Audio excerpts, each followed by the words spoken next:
Welcome to Raging Bullets, a DC Comics fan podcast, episode 301.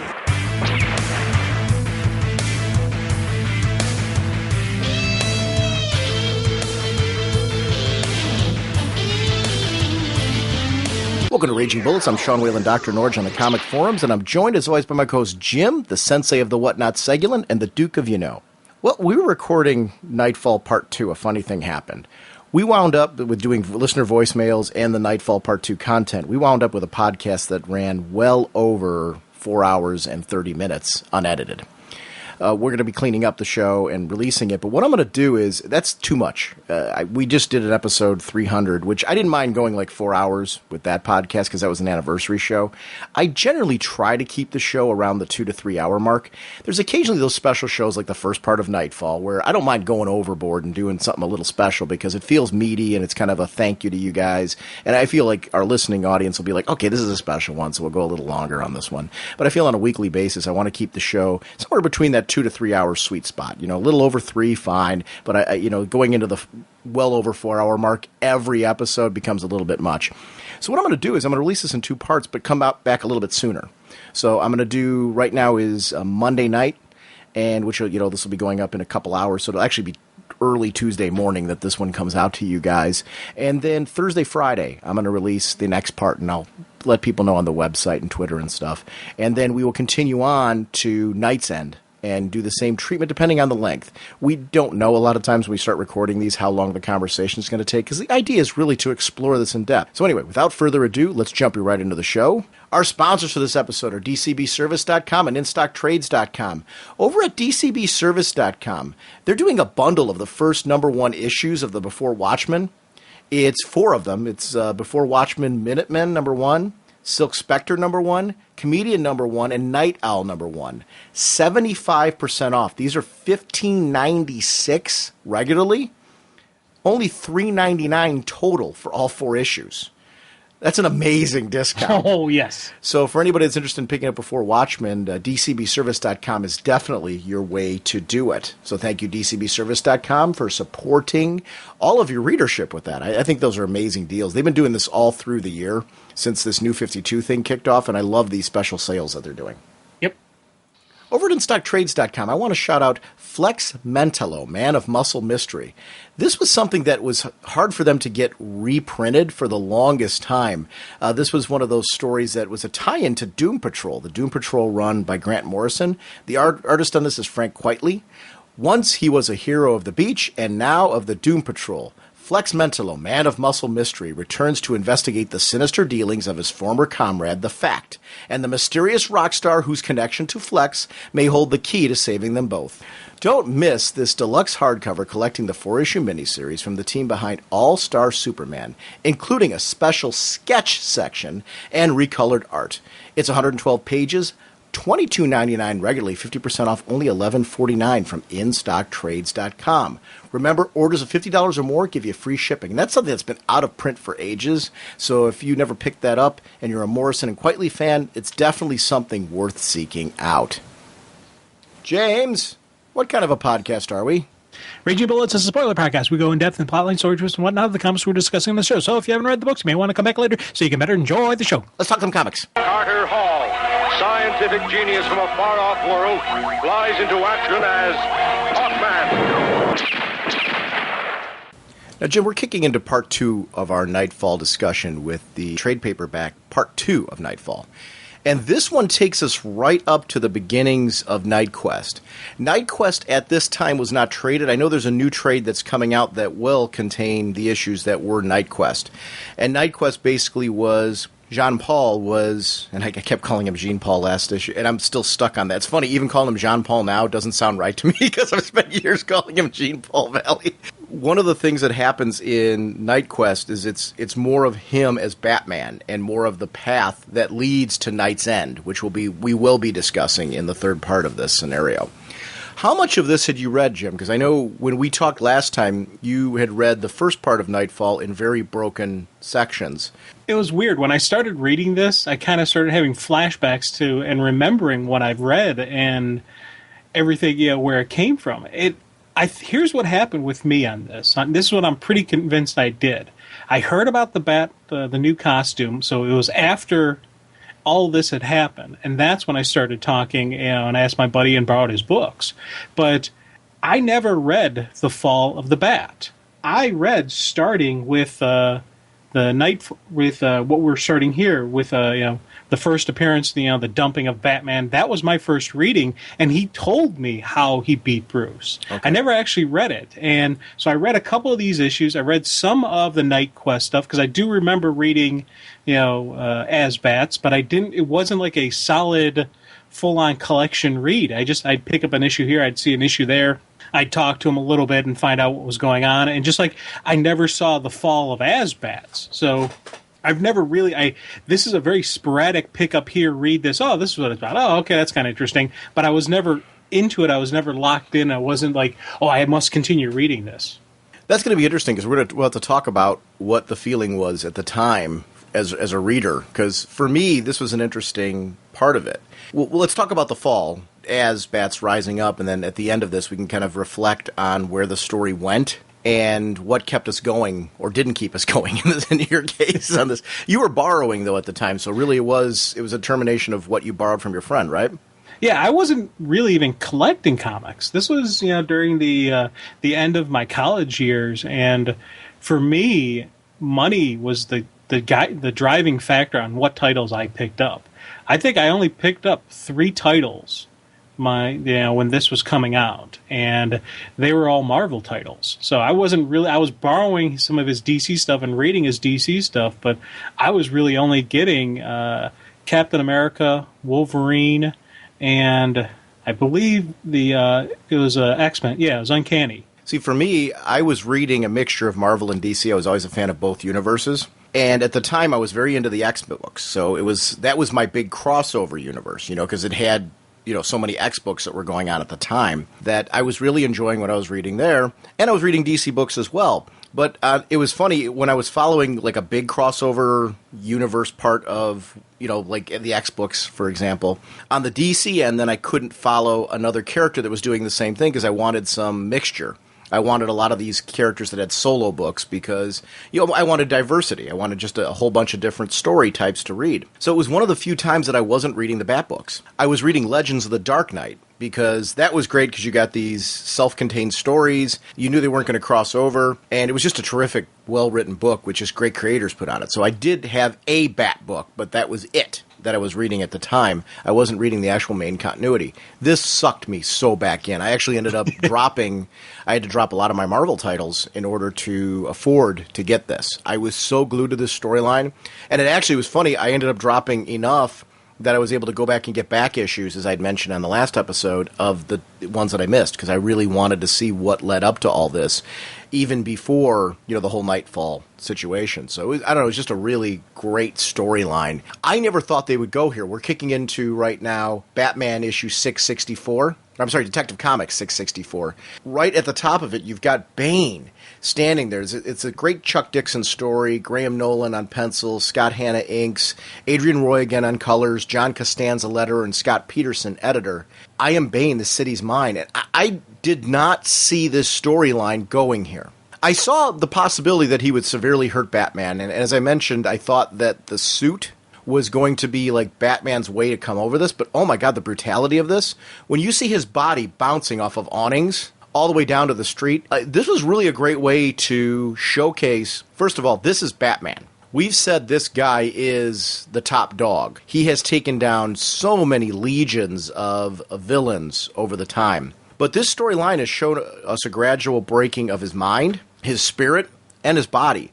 The things that really he spent years and years of his life honing. And now we've got this culmination of all this. We're really convinced at this point that Bruce could come back, maybe. But if he's going to come back, it's going to take a long time. I was pretty convinced here. I'm like, oh, wait, maybe they are doing it. Maybe I'm wrong. This was the issue for me that really, I remember at the time going, are they really doing this? Yeah. And that was the thing that kind of staggered for me. I love the moment with Montoya where she's up to him having this one-on-one, where she's encouraging him. The EMTs are on the way. Can you hear me? And then Alfred showed up at that moment. I liked that when you saw the ambulance.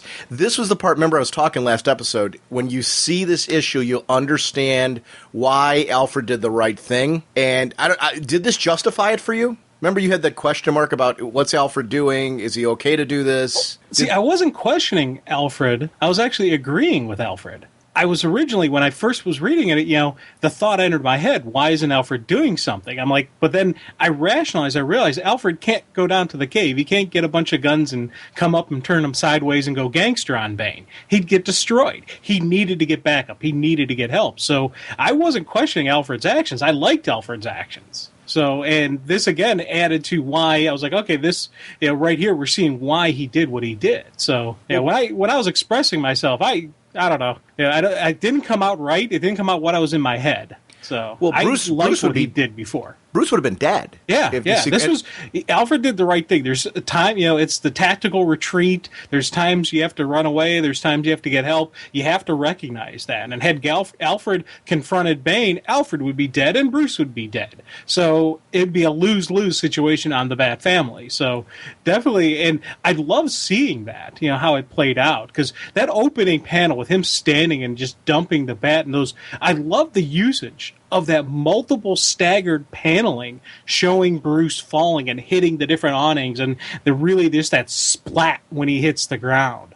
That was a really cool visual trick and a really great. I love the shock and awe on people's faces. And those, I was laughing because nowadays, if that had happened, everyone would have pulled out their camera phones and this would have been up on YouTube and, hey, look at this, it would have been all over the place. But again, this is 93. This is before the age of the iPhone and whatnot. So it was kind of cool to see this, reaction because you see the look on their faces, and that was just a really awesome moment. This to me was great Alfred writing. From right when he arrives, going up to Bruce, Master Bruce, we'll be moving you in a moment. Do hold on. Don't try to speak, sir.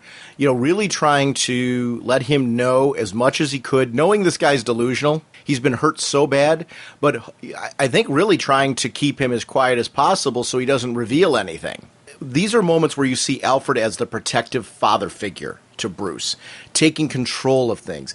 If you're going to do this to Bruce, you've got to show reactions of those immediately close to him. And this whole issue, I thought, to me, was a really great, not just Bruce issue, but really an issue of the people surrounding him and the importance of him to them. I just thought it was great. When I was reading it this time, I remembered back when I first read this, and I remember thinking, when the issue opens up and you see all that, I remember thinking, when's Tim and Alfred going to show? What the heck's going on here? And then when the ambulance pulled up, I still didn't know until he had that moment where he leaned down and whispered to him. And this time I was like, oh, yeah, I'm a dummy. I remember now. This is kind of a neat, just a great way to get him out of there. A great usage of Alfred and Tim and Jean-Paul.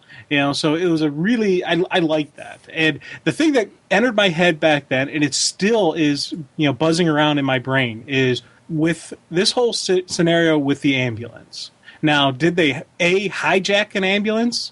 Did they borrow it from the hospital? Or does Batman, is he so prepared that he had a replica made just in case? Now, personally, I'm going with option 3 because Batman is that cool that he would think one day, hey, maybe I'm going to need a fake ambulance. Let me generate it right now and get it ready in the cave, and we'll just keep it there just in case. We never get that clarified, do we? No. I don't know that I need it clarified, but I'm with you. I guess I'm with you on option 3. I think so. That's just, you think about just how prepared he is for everything. It would make sense for him to think one day I may need a fake ambulance, whether it's for myself, whether it's for Robin, a Nightwing, or whatnot. There's going to be a need when I'm going to have a Gotham ambulance under my control. Let's just make sure, let's just have it prepared off to the side, ready to go whenever. One of the things that I really liked in this opening page where you see the ambulance arrive and then them moving, there's a lot of a sense of fast movement. which I thought was really important considering what they're trying to pull off here.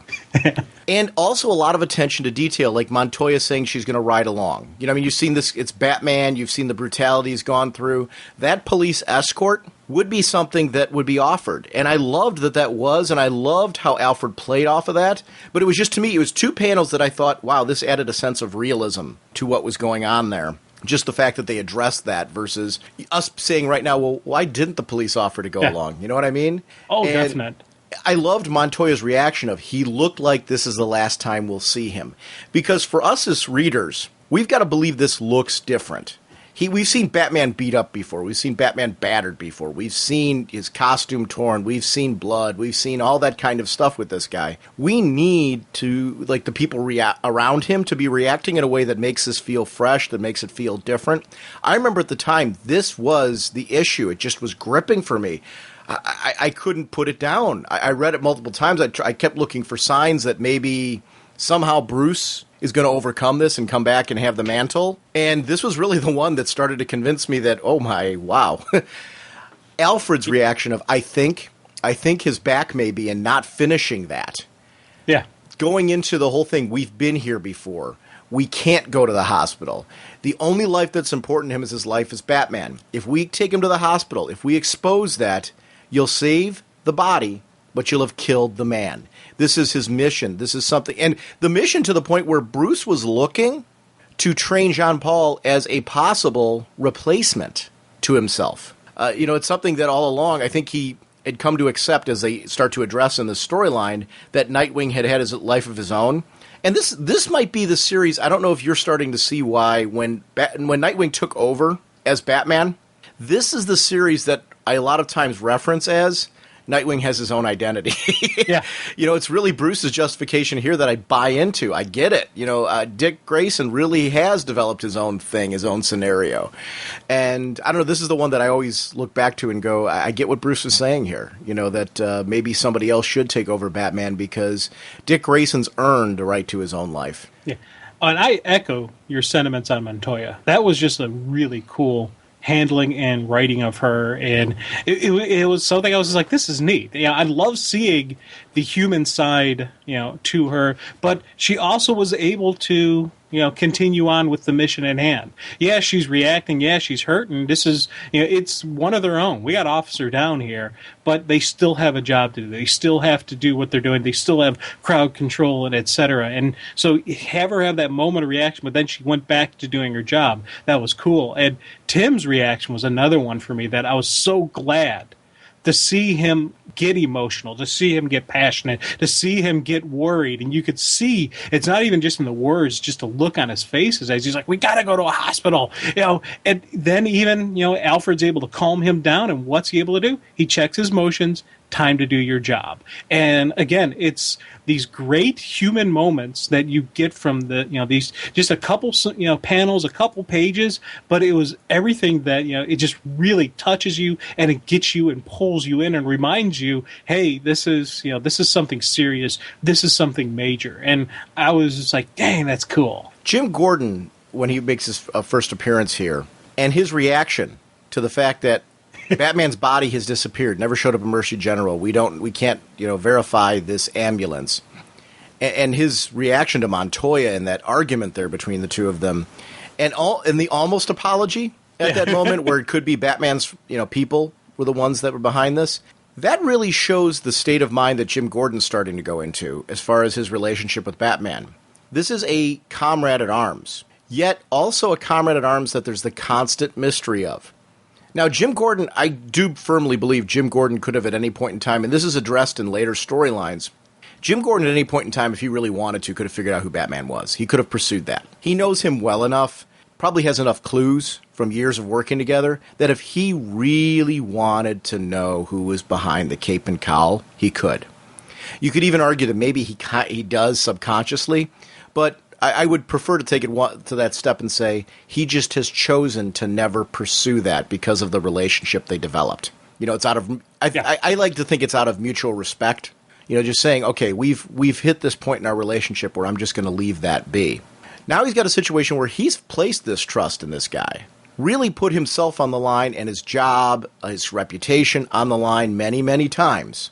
Because you see, he takes a lot of flack for being a friend of Batman's. Big time. And it's, again, those cool human moments, those flashes of anger.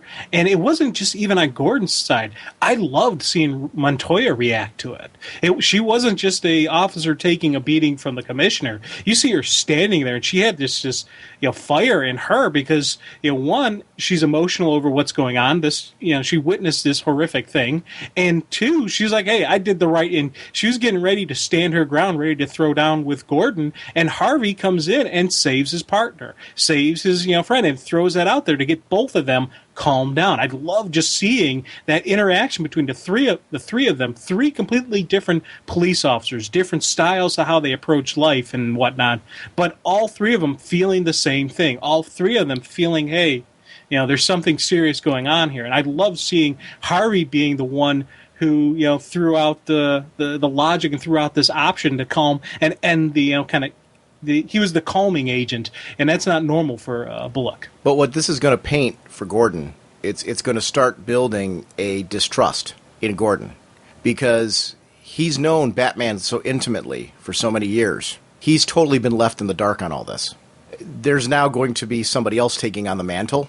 Gordon's no dummy. He's going to start seeing the signs. This is going to be something that's going to lead to a series of events where he's going to start questioning everything. Is the guy under the cowl that he's been talking to all these years the same guy? Or has something else changed? Because there's no way for him to know. And this leads to a really major rift that doesn't really get resolved until storylines like Contagion and No Man's Land. So this is actually a very pivotal moment, and this story is important in so many ways that it changes the status quo for not just Batman, not just for Bruce Wayne, for the supporting cast, for people like Alfred. Alfred has huge things happen to him because of all this storyline. Jim Gordon has huge things that happen to him because of all this storyline. And a lot of the relationship between Bruce and Jim Gordon are not resolved, like I said, until No Man's Land is really where the two of them finally hit that point. And everything kind of comes full circle for them. So this storyline really is very, very important to the Bat universe. And talk about long-form storytelling. This is not something that gets, even when things get tied up in the end of Night's End, when you and I start talking about that, there are ripple effects to all of this that were at the time felt in the Bat universe for many, many storylines to come. See, and I like that. I do too. Because you need to have that in your stories, because you have that in life. One moment, can affect your entire life and can change relationships and interactions and whatnot. That's the kind of stuff you need. You need long thinking. You need long, just nice long run, and just let a creator do their thing. Contagion leads to this story called Legacy. Then there's Cataclysm and No Man's Land. No Man's Land is really the one, though, if anybody wants to see what happens. Did you ever read No Man's Land? I'm trying to think here. I may have, but I don't remember. Gotham was basically declared a state of an emergency. Yeah. Okay. I remember reading stories from it. I don't think I read it from start to finish. It's traded, it's multiple trades because it was huge. It was a very epic storyline. It's something, if anybody wants to see the resolution of this between Bruce and Jim, it's really Cataclysm and No Man's Land is where that finally comes to a head between the two of them. A lot of great stories out of this, though. Now, we see the Joker and Scarecrow and their reaction to all this. And I love how it's kind of ironic that a rookie comes in and trashes them. I actually expected the Joker to be a little more upset about that. Because this is something that he's thirsted for years. And it didn't actually play off that way. But we get to see the payoff of something that I wanted to see since the two of these two butted out. I wanted to see the Scarecrow spray him in the face. I wanted to see how that reacted. I loved that it was just not bad. What other flavors have you got? I expected that reaction, but tell me you didn't want to see it. Oh, God, yeah. The Joker has been written so well in this series that these are some great Joker stories. Even though he's not the main character, he's not the main villain, it's just a great part, and I was really digging that. And, of course, it always gets you thinking, why didn't the fear gas affect him? Yeah, and is it because crazy people aren't afraid of anything, or is it that like he's tormented so much in his normal everyday life that this is nothing new to him? This is just same old hat, and I can never really come up with a solid answer what I would say as to the reason why he was fine with it. I don't know if you ever need to really come up with an answer. See, I think when you were talking about the torment, I think the Joker wanted whatever it was going to do to him. I think it did do something to him. I've always been under the theory that when he's like covering his eyes and stuff like that, he's making a joke out of the horror, but he wanted to see that stuff. Yeah. You know, it was kind of a perverse pleasure out of seeing all that and reacting to it. So I do think it worked on him like it would on anybody else, because I think Crane's chemicals are that good. But I just think that it wouldn't, with somebody like the Joker, have the kind of effect on him that you would expect. Well, the other thing on this scene that gets me, and I kind of chuckle about it, but I do start thinking about it. When the Joker starts beating up Crane, he does stop at one point in time before killing him. He doesn't completely beat him to death. And he had him completely down. All he had to do was just keep swinging the chair, and there would be no more Scarecrow. Is that Joker's way of showing respect, or was it just there was no point to killing the guy? He already had his laughs by smacking him around a little bit. The part with the Joker is, I'm giving you an honest answer. I think I've come up with logical scenarios. Like when I've thought way through it, I thought maybe like the Joker was saying to himself, "Hey, you know what? This guy's funny." Yeah. Like the chaos he causes is kind of humorous to watch. So I don't want to kill him because I'm denying myself that. And he probably takes advantage of that chaos too. But I think we're giving him too much credit for being logical. I don't know that there might be like 10 different reasons going through his head. And it could have been maybe he was thinking of donuts or marbles or, something like that. Oh, look, a penny. Yeah, I mean, it could be as simple as that. I think just because and it's funny, I've never really thought of it this way till you asked it now. I think any of those justifications, I think what you said could be 110% correct. I think my scenario could have been 110% correct. But I also think that he's chaos, I mean, so who knows? It could be he heard a little whistle. And it was enough to, could have been a dog whistle. Maybe he reacts to that. I don't know. I don't know that there's an easy reason to determine that. But it could be just that he thought it was funnier to keep him alive. He's an ADD villain. Oh, wait, and you're joking, but that's 100% true as well. There is not a simple, clean answer with that, I don't think, with him. And I actually like that it's open-ended, because I love that you could have this debate about it, and I don't know that anybody's wrong. There's a lot of different reasons why. And I'm a fan of that when it makes sense. Well, that's what's so cool about the Joker as a villain. You get that even if he lays out everything and tells you exactly what's on his mind, you never know for certain if he's telling you the truth or if he's just saying what you want to hear. You never know exactly what is going on inside his head. And I think that makes him such not only just an interesting character, but just it gives creative teams a lot of room to wiggle, and you can have your own tweak with it. You have your own fun with it. You could completely change the character around and not alter him at all. Like we saw during the whole mantle of the bad death and return, he completely adopted a different persona, 100%, and then at the end dropped it, and there was no, boy, how come he could do it then and not now? There was never any question like, oh, it's the Joker.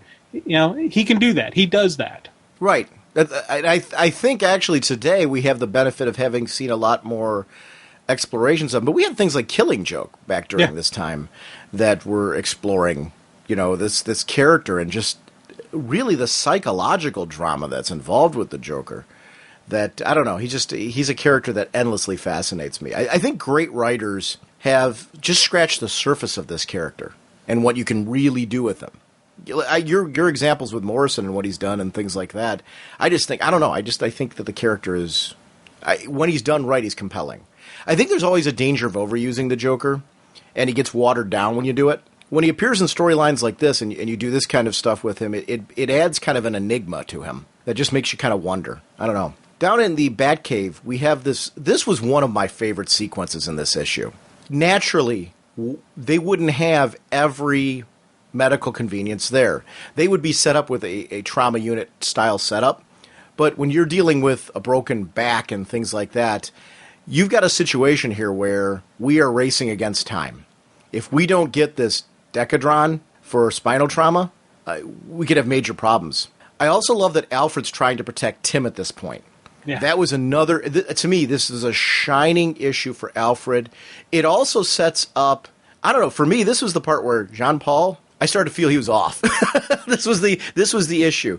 I saw him earlier on as being very driven for revenge on like Bane and Killer Croc and everything that happened. I could see all that, but this was the issue where I started to get like just little hints when they were in the car together. Like Alfred blatantly told him, I'm keeping him in the dark about Bruce's condition to protect him.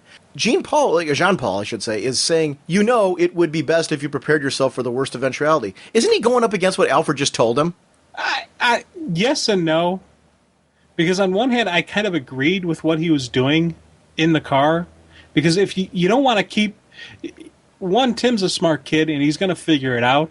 So if you hide and keep the information from him, he's going to think it's even worse than what it actually is. So he'll start going beyond, what he's facing is potential really terrible paralysis and just everything that, how nasty things can get for Bruce. But Tim's going to start taking it even a level beyond that if he starts figuring out, hey, Alfred's keeping information from me. So on one hand, I kind of like that Jean-Paul was doing that in the car. That he was like, hey, you do have to prepare for bad news. You can't go into it thinking, everything's going to be sunshine and lollipops. It's going to be fine. No, it's not. There's a chance that things can go really bad really quickly. Now, that's the one hand, my one logical side of it. The other side of me is saying, dude, you're being a jerk. You're doing exactly the opposite of what Alfred said. It's let's just get the drugs and get that going and see where it leads to, and then prep them later on. So there is a conflict in me, but I'm kind of leaning towards. I was in Jean-Paul's camp on this one. I kind of liked how he was handling things. I guess let me explain why. I think in my scenario where I work as a teacher, I work with kids all day long. These are kids who I'm with all day long for the year. So arguably, I see them just as much as their parents, sometimes if not more, depending on parents' work schedules and things like that. So, I've got this relationship with these kids, but there's certain things that, I've got to respect the parents' wishes because it's their child and they have to make a call on this one. In this case, I was looking at this and I'm looking at Alfred. I'm like, Alfred's really got the relationship with Tim. Jean-Paul is just getting to know him. They aren't that close. To make that call and override what, somebody who's obviously a kind of a pseudo-parent figure in this one, I thought he was really out of line. I wanted to smack him upside the head. And I think it was, what it was? I think it's also, and I'll actually add this into the whole sscenario. I think I started seeing the writing on the wall. This is the guy that's taken over for Bruce. And I was not happy with that because it's Bruce. I'm like, no. And you remember, I loved Dick Grayson. You remember how torn I was when Dick Grayson was taken. And that's Dick Grayson, who I adore as a character. I've got this guy now, and I'm like, okay, I've liked Azrael. I loved Sword of Azrael. I loved the miniseries. I liked having him brought into the books. I don't want to see him be the big cheese, though, in this one. I don't want to see it happening. It definitely could be some baggage, you're dealing with. Because, again, when I was reading this time, I didn't remember all of the inner dialogue. I didn't remember, the little nuances of it. And I actually, at the end of this issue, I was like, I could see people thinking that this guy would make a pretty good Batman. And I'm trying to put my mindset in, if it was back in the day and all that, I could see people saying, okay, this guy could possibly pull it off. He's not going to be Bruce, but he's going to be a little bit different. So I read that interaction between him and Tim completely different. Again, I'm saying he's kind of taking on a mentoring role. He's trying to help Tim, trying to prepare Tim for the worst, and so I read that very differently. See, and I guess reading the previous issues for me, seeing how disrespectful he's been to Tim, who was supposed to be his mentor, I guess I had already started having these feelings towards him from that, because he's been pretty disrespectful to Tim, and all that Tim's been trying to do is help him out and set him on the right path. So it's funny how this character can be viewed very differently. And I would imagine for a lot of people reading this, the debate you and I are having was a debate a lot of people were having at the time. Yeah. Because I didn't have a chance to really talk to a whole lot of people about this storyline. So it's kind of fun talking to you about this now because I'm not really saying you're wrong. It's more of it's interesting to see how we just got different perspectives and different takes on this based on different reading experience and maybe different focuses. We had this, though, back when Dick Grayson took over as Batman. And I think it's kind of a fun debate because I could see people being in both camps. Not that there's a right or wrong there. It's kind of the fun thing of watching this from the outside looking in. It's a great story. Sarah Essen, I want to talk about her real quick because she's a character. I remember reading the issues leading up to this and really being turned off by her and her attacks on Batman, especially after he'd saved Jim Gordon so many times. This was the page that I remember turning around my feelings towards her as a character to the point where later on, in later storylines, I start to become a real fan of this character, Sarah Gordon, and where she goes. Mm-hmm. This scenario where she comes out here and she sets aside any of her personal feelings. She knows Jim Gordon's feelings for Batman, what they've been through together.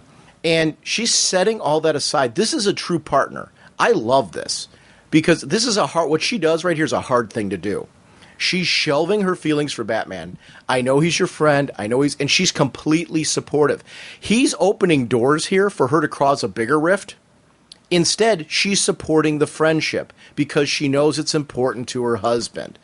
I just thought this was really great writing of this character. It showed another facet of her that made me see her in a different light. It actually made her more human to me because I still firmly believe that she's got her reservations about Batman. Everything that she said before, she still believes. But yet we see this loving wife who's totally setting that aside to support her husband. I just thought this was terrific. You know the important things about him when he's doubting things. She's encouraging him to give him comfort at that moment, putting Jim ahead of her own personal agenda. It just made me love the character. And no matter how she felt along the way or when she flip-flopped her things after this about her feelings about Batman, this page was very pivotal for me as far as my enjoying and loving her as a supporting character in this series. I just thought it was a great page and really showed a loving wife, like I said, giving it up to support her husband. I just thought it was great. I don't know. Just for me, that was a pivotal page. Yeah, I went from hating her to loving. I really didn't like her that much last time because she was, Bruce was already with the whole attack on Gordon, and you could just see her kind of like just really striking out at Bruce when he was on the rooftop. At probably the moment when Bruce really needed Gordon bad, she's like and it was just that whole confrontation. Then you see these cool moments. I was like, oh, okay, she's she's an interesting character. I want to read more. And it was a nice realistic moment inside this crazy universe. And her storyline is another one I recommend Cataclysm and No Man's Land for her storyline as well. And I'll just leave it at that. But those are storylines you should read if you haven't, and you want to kind of see. I don't want to say epilogue material because it's pretty meaty, but there's a lot of stuff that years later pays off in those story arcs from this. It's funny when you see Gordon, just a word, just a sign, that's all I ask. It kind of reminds me, it's always been for me growing up. It's funny, I always read the comic World's Finest when I was a kid. I had a lot of issues that I'd picked up off of the shelf. I had a lot of issues that I'd gotten from flea markets. Superman and Batman as buddies is something I've always dug. But I guess it was just because my relationship with Batman was from the 60s show and I knew his relationship with Gordon. These two, when you see this moment, these are Gotham's finest. These are two buddies. These are two partners. It's funny how that relationship to me is just as valid as the relationship between Batman and Robin. And in some ways, because of the way that like Robin kind of goes off on his own and Dick Grayson kind of goes off on his own and they've developed their own lives, that relationship is a constant. Yeah. Bruce and Jim Gordon. And there's been very few times in the history of Batman that Jim Gordon has not been there as that character. They've done it and they've experimented with that before. And if anything, when he comes back then and takes over the role of commissioner, it makes it that much more powerful that he's been away. Because you miss moments like this. I mean, it's a powerful moment in one panel. I just thought it was great writing. I loved the art visual of it, seeing him there. It was a geek out moment for me as a fan. Scarface.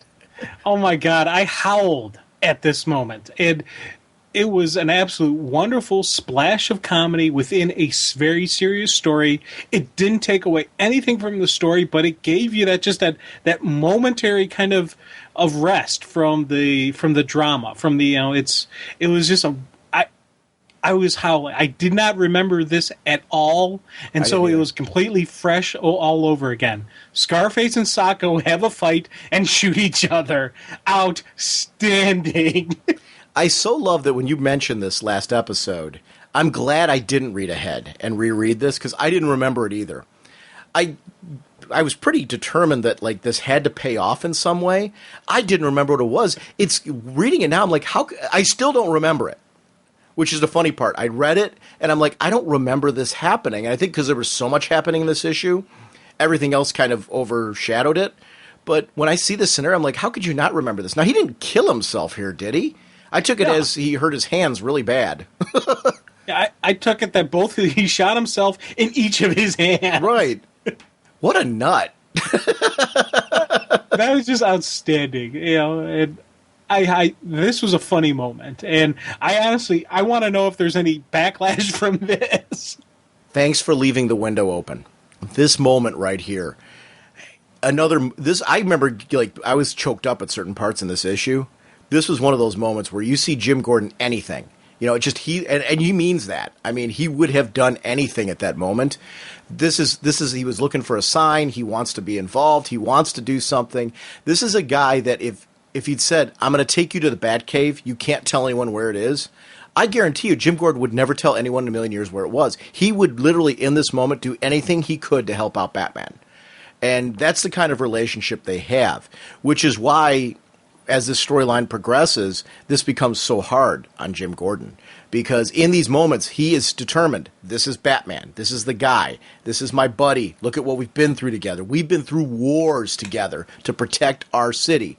We're there. He's immediately calling out Bullock. He's saying, we've got to get this, get this Deca, or whatever the drug's called, Decadron. Let's get this out there. We need to take care of this. And immediately that's taken away by Azrael and Robin. I just loved that whole scenario. I love the intensity. I love the race against time. And I love that we're left with a cliffhanger there. Yeah. We don't know what this is going to do. And I kept thinking hoping that maybe the drug was going to be the thing that was going to let him walk again, and that we were going to still end with Bruce coming back, Bruce being able to be Batman again. I don't know. It was that fan in me. And I think that might be the reason why you and I have those moments where we're kind of in different places, because I was still holding out hope that maybe, just maybe, we were going to get him back. I don't know. Well, I love that final page, that full page spread, and with Alfred's like, now comes the hardest part, the waiting. And that must have been a killer, waiting for the next issue. You talk about ending on a cliffhanger, ending on a moment that has you just anticipating the next issue. That must have just had you chomping at the bit going, come on, give me it. Well, then we go from this to, because we had those checklist cards at the time where you knew what issues you follow next. You jumped to Showcase. And I was not a Showcase reader at the time. I just didn't have the budget. I love anthologies. I've always mentioned that. I just didn't have the budget for it. This actually got me reading that series because I like anthologies. And besides the fact that you got a Batman story in there was a Deathstroke story in there. There was a Peacemaker story, a Jade and Obsidian story. So you got these great characters. And I love these characters in an anthology title. This is a great way to get a lot of characters, which is why I like anthologies. You get a lot of characters, a lot of bang for the buck. And a lot of storytelling when you can't always afford to have solos for each of those books.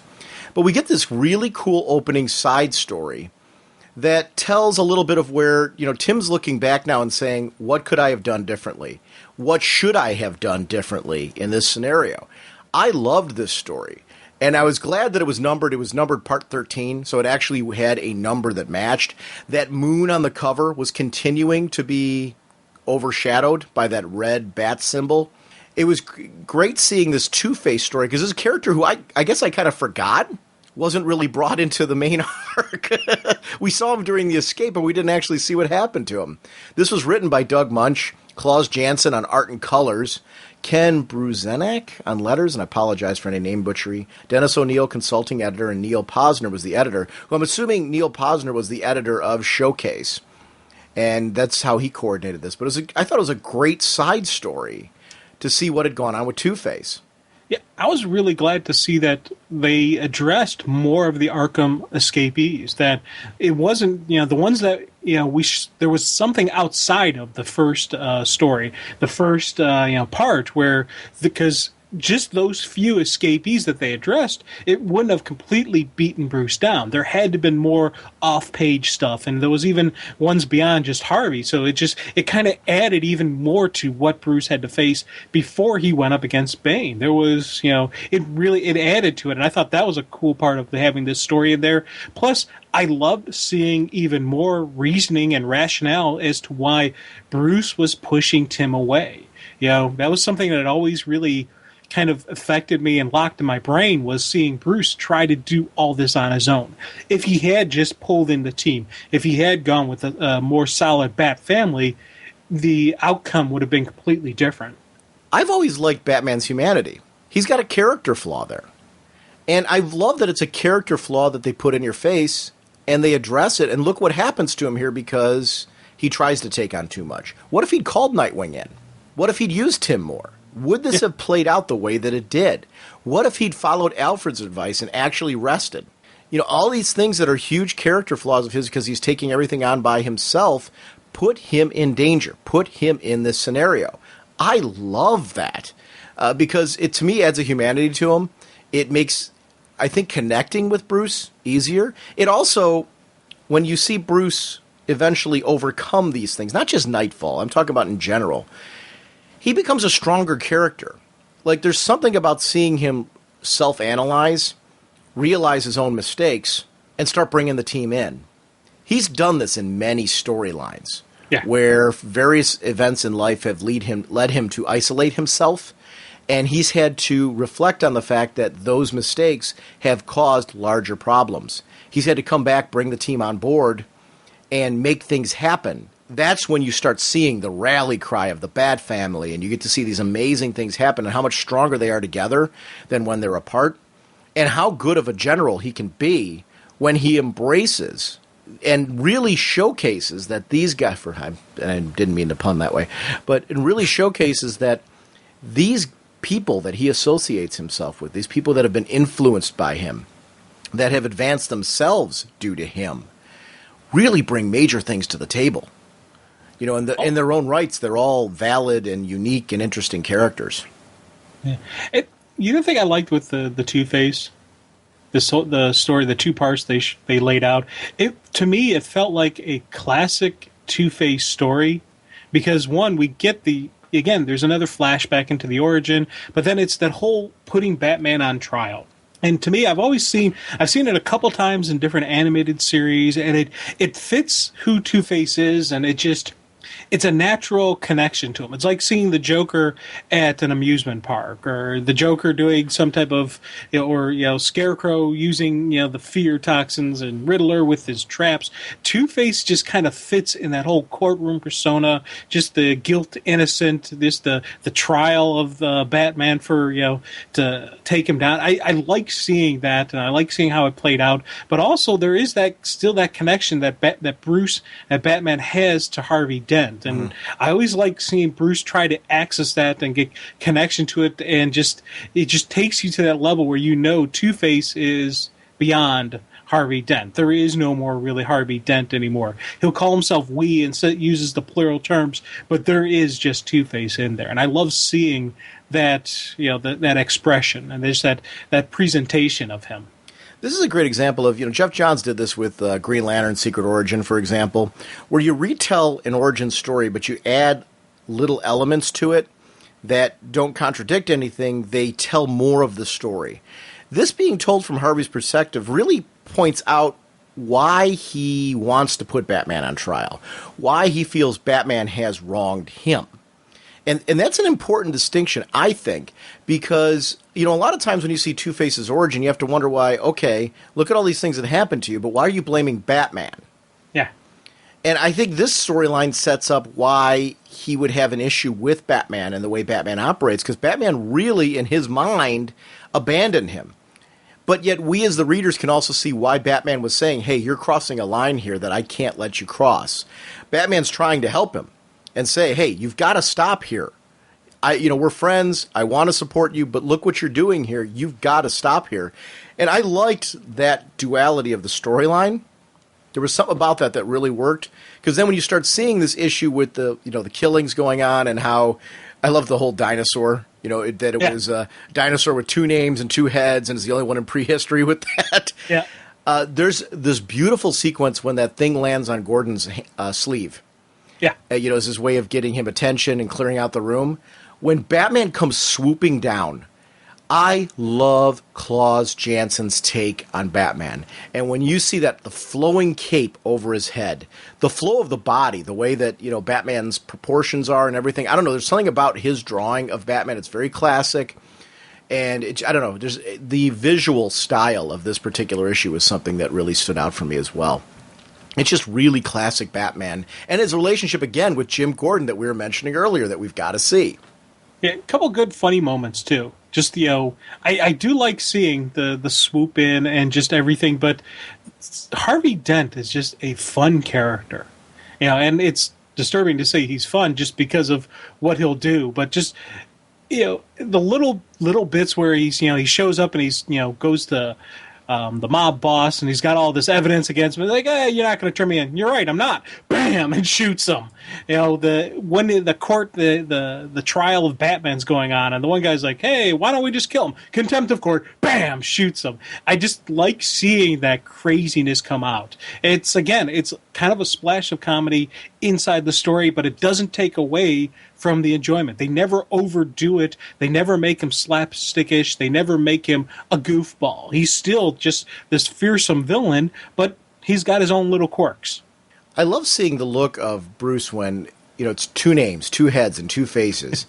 and you see in the next panel, it's almost like a mirror image of what's happening there, except instead of Gordon and one of the police officers, it's Alfred and Tim.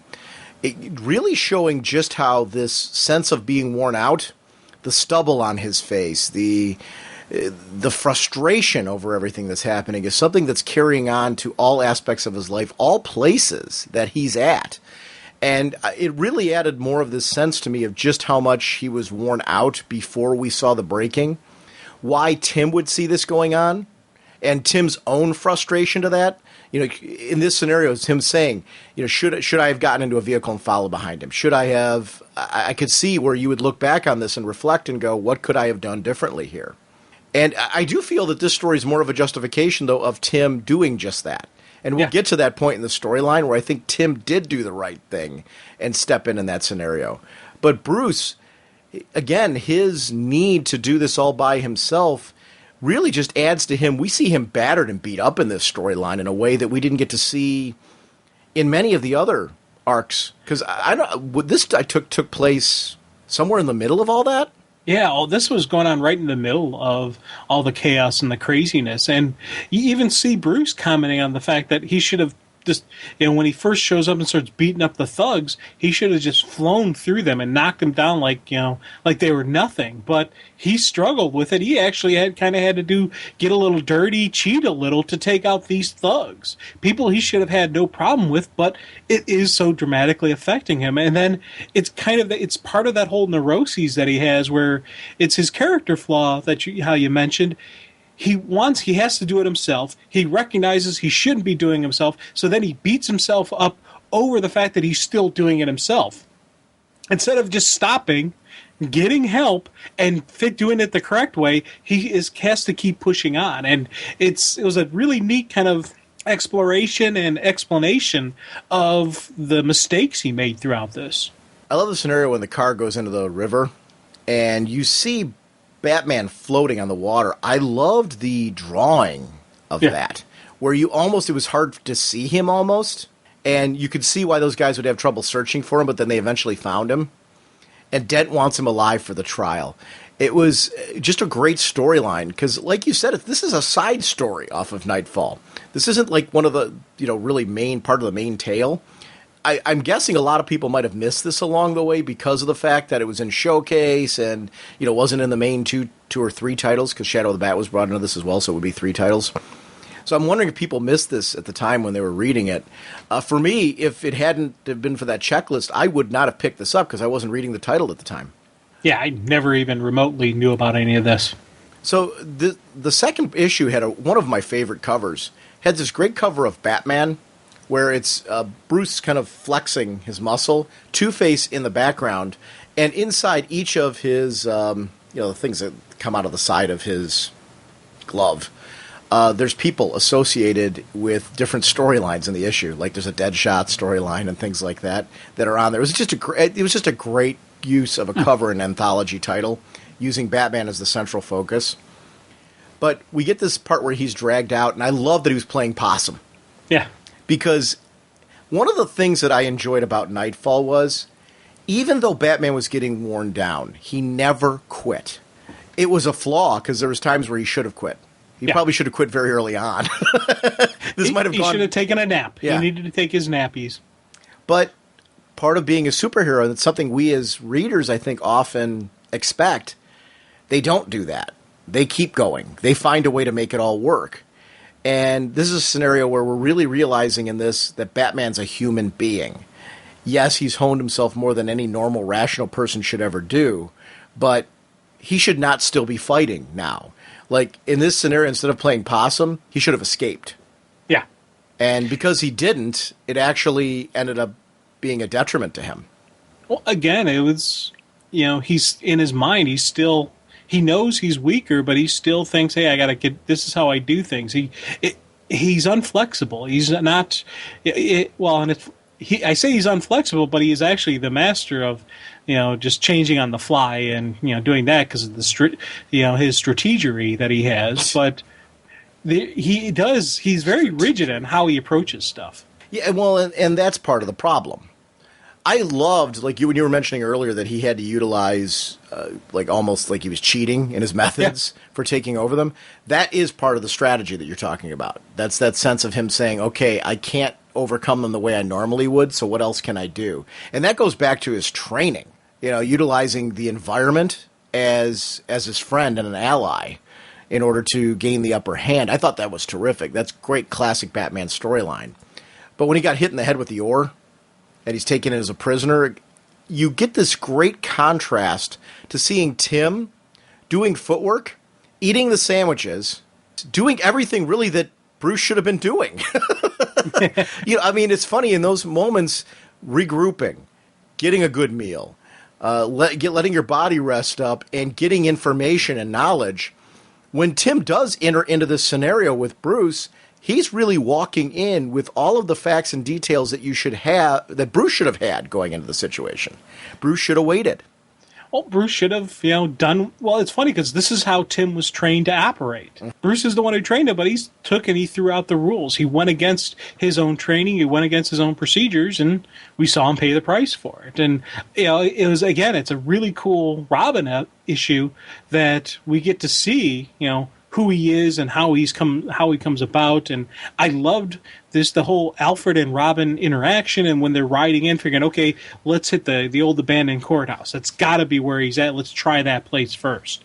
And again, it was a really cool team dynamic, but Bruce still has the negative emotional things going on with him that he's not welcoming it. He's not accepting it. And it was one of those things where it kind of was unsettling for me to see Bruce this way. But it was, again, it fit the story. It fit everything that was coming on. And the fact that it was able to pull out this emotional reaction from me, just tells you that it's a good, character exploration. It's a very true and accurate way to play Bruce in this, in this current light and what he's currently going through. And it's more acceptance of why Bane was able to take him. Well, one of the things that I really like about this, too, is Bruce's justification as far as why he was pushing Tim the way that he was. Because he didn't want Tim to turn out like he did. Yeah. Why is it do as I say, don't do as I do? It's because he doesn't want him to become him. So it is funny how that's always been Bruce's goal, for Tim to be something more, Tim to be something different, Tim to be smarter, Tim to operate in a way that he wouldn't have. This line was great because we see this whole scenario where Harvey's talking about how he's putting him on trial and he's going to strip away the second face and, he's going to be exposed for who he really is. And again, the obsession with twos coming into place. Yeah. But you get this line from Bruce. I was wrong to exclude Robin. Bad judgment. Losing my edge more every day. Actually need help now. Recognizing that his judgment is off. And in this type of scenario, when your judgment's that off because you're tired, worn out, defeated from... And it really is. He's emotionally defeated at this point because of the fact that he's been so battered. He walked into this storyline, Knightfall, emotionally defeated. And he didn't need the help that he was getting along the way, which makes it all the more impressive that he's done what he's done. Because this guy was already beaten up and battered emotionally walking into Knightfall when Bane did everything that he did, freeing the people from Arkham. So that first initial scream was a man who was already defeated. Now we got this whole scenario where he's got to take a look and really justify to himself that he's been doing this. You're not going to clear your head from this. He needs a vacation. I mean, he really needs like major time off to regroup and decide, is this right for me? Should I be doing this moving forward? And really kind of rebuild and re-justify who Batman is. So this storyline really in its own way offers Bruce what he won't give himself. He needs a break. Yeah. You know? Give me a break. Give me a break. Break off a piece of that Kit Kat bar. Well, he's Give me a broken, break. and he literally is broken in half like a Kit Kat bar. So, because every time they do those commercials, they do snap one of those pieces in half, and yeah, it happens. But I love that Tim does step in at this point and does go and justify. I actually wonder, would Harvey have succeeded if if Tim hadn't shown up? Because Bruce does free himself. He does that split-second chance of getting himself free. But I don't know. Tim showing up, I do think, does offer the opportunity to take out the sheer number of thugs. Do you think Batman would have still won if Tim hadn't shown up? I think only way Batman would have won is if he would have ran. Yeah. There's no way he could have gone after Two-Face. He could have broken. He was breaking free. He was getting out, but he needed to do a hasty retreat there and not go on the offensive. If he had ran, then he could have pulled it off, maybe. But even then, running from Two-Face, he's exhausted. You know, who knows? Because when Two-Face is first running away, Bruce could not keep up with him. So they may have, even if Batman would have run, the bad guys may have caught him. We would have had to actually seen Batman hide in the shadows and kind of, run and hide. Would Bruce's pride let him do that, or would he have said, "Okay, this is the last round, last fight"? I don't know. Without Robin there, I'm putting my money on Two-Face. Robin really saved the day there, and I love seeing just again. It was Robin fighting the goons, and Batman went after Two-Face, but Bruce wasn't ready for it, and he knew he was exhausted. And you got to commend him for never quitting and never saying die. But on the other hand, part of me wanted him to call to Robin and say, "Hey, give me a hand here." Now, in that scenario where they're finally fighting in the construction site, I want to talk about this real quick because Bruce has this moment where he chastises Tim. And what is your take on this? Because Bruce actually changes his tune later. But he's yelling at Tim, saying that Tim did the wrong thing. By the fact that he threw that, there was no way of him knowing that. I mean, Bruce's finger was holding on by really just his fingers. With how battered he was, Tim had to make a judgment. Is it going to be Two-Face or is it going to be Bruce? And he obviously made the call of Two-Face. I agree with Tim in that scenario. I consider myself to be picking up a gun, the idea of shooting at somebody or things like that. It's just not me. I'm not wired that way and stuff. But on the other hand, like if I saw, I'll put you in that scenario. Let's say you're Batman and you're hanging on by your fingers there, and there's a villain, creep who's stomping at your hand. That person's getting shot. And I'm not a gun person. I've fired a gun like twice in my life. It's not me. I'm not wired that way. But in that scenario, and I'm being honest, I do know this about myself. If that was that case, there would be no hesitation. That person's getting shot. Obviously, there's going to be some emotional consequences to me for that. But, that's a life and death scenario. If I don't do that, if I try talking that guy down, I don't know that you're going to have enough time to hold on to live in that moment. So that person needs to go, and I'm going to make the judgment that it's going to be your life over that person's life. That's what I'm going to do. I agreed with Tim 100% during the entire time. It's one of the few times for me as a Batman junkie that I distinctly remember in earlier years being like, Batman, what's wrong with you? He just saved your life. Sure. Yeah. He wasn't trying to kill the guy. He was trying to save you. There's a distinction.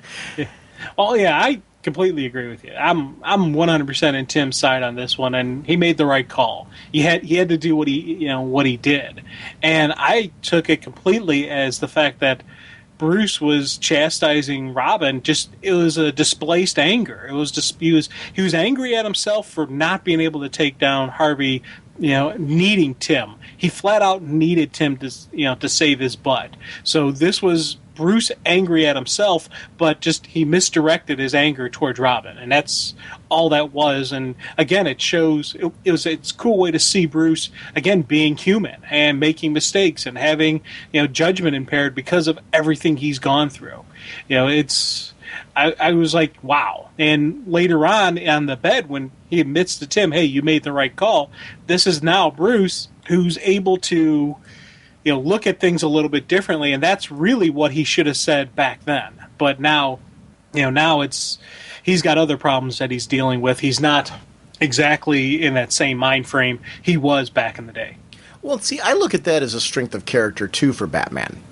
You're coming out of what he's just come out of, and he obviously overheard the discussion, enough of it, to know that this was something weighing on Tim. Rather than self-pitying himself, he mans up and says, hey, this wasn't your fault. You did the right thing. Here's why. Yeah. I loved that moment. I thought that played out really well. It was another one of those tearjerker moments that you get for Batman. I got to admit, I'm a sap when it comes to Batman storytelling. You give me those moments with Bruce and one of the Robins. You give me those moments with Bruce and Alfred.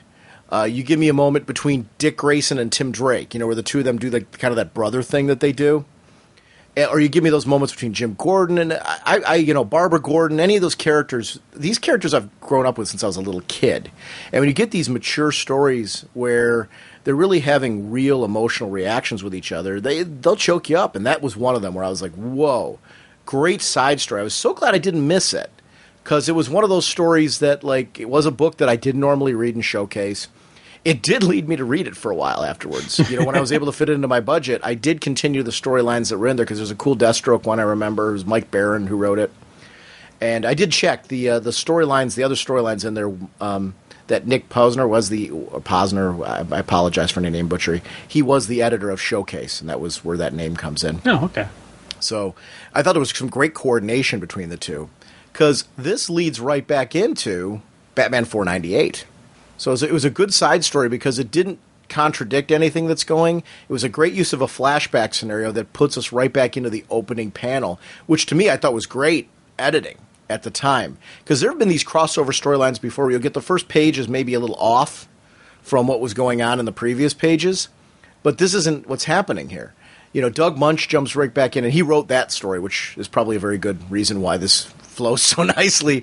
But Jim Aparo on art, Rick Burchett, inker, Adrian Roy still colors, and same lettering and editorial team that we've seen previously on these Bat books. But Knights in Darkness was the name of that issue. And yes, they're saying the drug worked, but Bruce is like, he beat me. And he knows that Gotham belongs to Bane. And what do you do at that point, waking up? You're Batman. You've crafted yourself as the central focus figure of Gotham. Now all of a sudden Bane's taken over. Your back is broken. What do? That was the opening of that issue at the time. And we didn't have the benefit of the internet or knowing so much about the storyline, other than that, okay, Jean Paul is the one that looks like it's going to be taking over. But as readers, you still didn't know, are they going to swerve us? Because it kind of goes back to the old Jason Todd thing. Would they really kill Robin? Now you've got this scenario. Would they really break Batman's back? And I think this was even more powerful than what they did to Jason Todd. Because I still had that part of myself that didn't believe they were actually going to do this for the length that they did. Yeah, you start thinking they could never take Bruce out of the cowl. Even when, Dick Grayson put it on, recently. And there was always that whole thing, well, Bruce is going to come back. Bruce is going to come back. And it's because Bruce is Batman. And for them to put it on somebody else. And it was funny reading this stuff. I was like, man, this is kind of cool. And I really dig the story. But I know I didn't have anywhere near the emotional reaction that you were having with it. I thought this was a great story.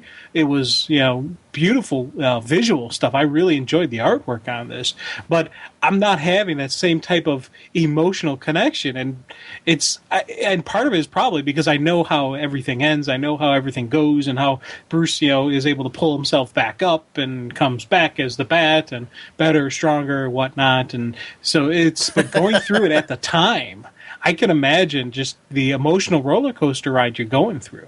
Well, see, it's funny. It's funny that you reference it that way, because I was thinking like he was going to come back, the $6 Million Batman. No, it's because it's funny. You were doing the better, stronger thing, and I'm like thinking, so you were doing $6 Million Man, right? Yeah. Oh, well, it's funny. When I was reading this story, I kept thinking the end result of this was going to be $6 Million Batman. I thought Jean Paul was going to. See, I knew I was going to keep doing that. Was going to come back into this scenario, but I didn't think it was going to play the way that it was. I love these issues where we see Bane taking control of Gotham, and just how there's really nobody to stop him. He's taking over gangs, and it's really either you fall in line or I'll make an example of you. And even if you do fall in line, if I've got any question about you, I'm still going to make an example from you. This Gotham has become a war zone. It's not safe to be citizens on the street because you're going to get caught in the crossfire of all this. And while you've got Gotham falling apart, which, remember, this is Gotham.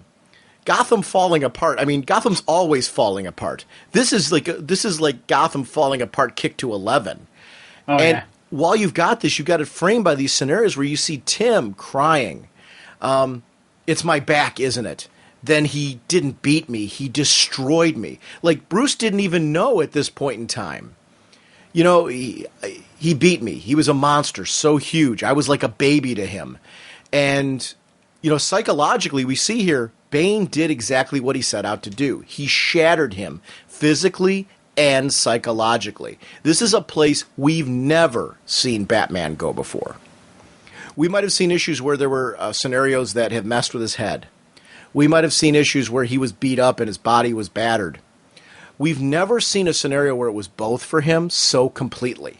This was, for a long time Batman reader, for a new Batman reader, whatever, to see Batman in this place was just something you never, ever saw before. It's so alien to see him in this place. And I was sitting here as a reader like, no, this isn't how it's supposed to go. Like, you're supposed to, buck up. There's supposed to be a way. I kept looking for that one thing that was going to make him kind of step up or, take over again. Or I was hoping against hope that was what was going to happen here. I'm still, even reading it right now, it's funny how fresh those emotions are, which tells you how much this story, you mentioned it, impacted me at the time. These emotions, even reading this through again when preparation for this, were still there. It was crazy. You're looking for his Rocky moment. You're looking for that moment when you get the close-up on his eyes and it starts to and he starts his training and he starts coming back and you're like, yeah! You're looking for that the whole time thinking, it's going to happen this page, it's going to happen this page, and it didn't happen. And I love the fact that they kept jumping back and forth between the chaos in Gotham and Bruce, and he's falling farther and farther down, and you get some really cool Alfred Tim dynamic where they're going through and it's like, this isn't just physical pain, this isn't just a broken body. We can mend the wounds, we can fix the muscle and the bone and all that, but there's the mental aspect. We got to bring, the Bruce that we know is gone. We have to bring that back. And I love how they're just, they're looking at it beyond just a physical breakdown. They're looking at it is a mental breakdown. It is a psychological breakdown. It's a breakdown of his spirit. And you really got to bring that back as well. And I loved seeing just how they're going through, like, we need to get a specialist on this. And of course they go into the doctor and I was like, that's kind of cool just how it flows through and hit the connection. And again, I don't know her full connection to Bruce because I'm really only getting it based on the stuff I saw in part 1 and now part 2. I can help with that. Prior to this, because Jack Drake, Tim's dad, was also in a wheelchair. Yeah. He had been working with Chandra Kinsolving because it was one of those issues where he was stuck in the chair, and it looked like there was no way out. And she was kind of this experimental guru where she'd done like a holistic medicine and things like that. She had this crazy success rate of getting people out of this scenario. And it's better that we talk about it after we talk about how this storyline wraps up, what Chandra's able to do, because it sets up for Night's End. And so we'll talk about this maybe at the end of this or at the beginning of the next episode, depending on how we're doing time-wise. But because she was already working with Jack Drake, when Bruce started having these issues where he was going to specialists and doctors and they were saying, there's nothing wrong with you. He's sick, but there was nothing wrong with him. It was in his head. Bruce was causing this to himself. He was already in that state before Nightfall. He had started seeing Chandra. Chandra started having feelings for him, so there was actually a little bit of a romance developing between these two. While at the same time, she's trying to help him with whatever his issues are, whatever's causing him to be in this state. He was in a psychological funk before Bane even started. So it's funny how I used to attribute a lot of this to Bane. Yes, that's all true. Bruce was already in a state before Bane even came on the scene. Bane just managed to take advantage of that situation even further. So I guess my question would have been, if it had been 100% Batman leading into Nightfall, would Bane have succeeded? I don't know. It's a funny storyline that way. Because you look back at it and go, there was a lot of stuff going on with this dude before Bane even showed up on the scene. And that's why it's worth seeking out these issues that were leading up to this, just to see just how much Bruce was going through at the time. But that's where Chandra enters into it, because she was already helping Jack Drake.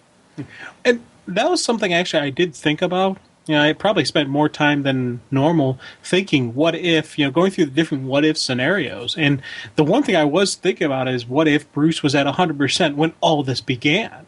And the scenario that played out in my head mostly was, what would have happened was Bane would have waited until the strike. He would have kept going and kept bobbing and weaving and, just kept hitting him more and more.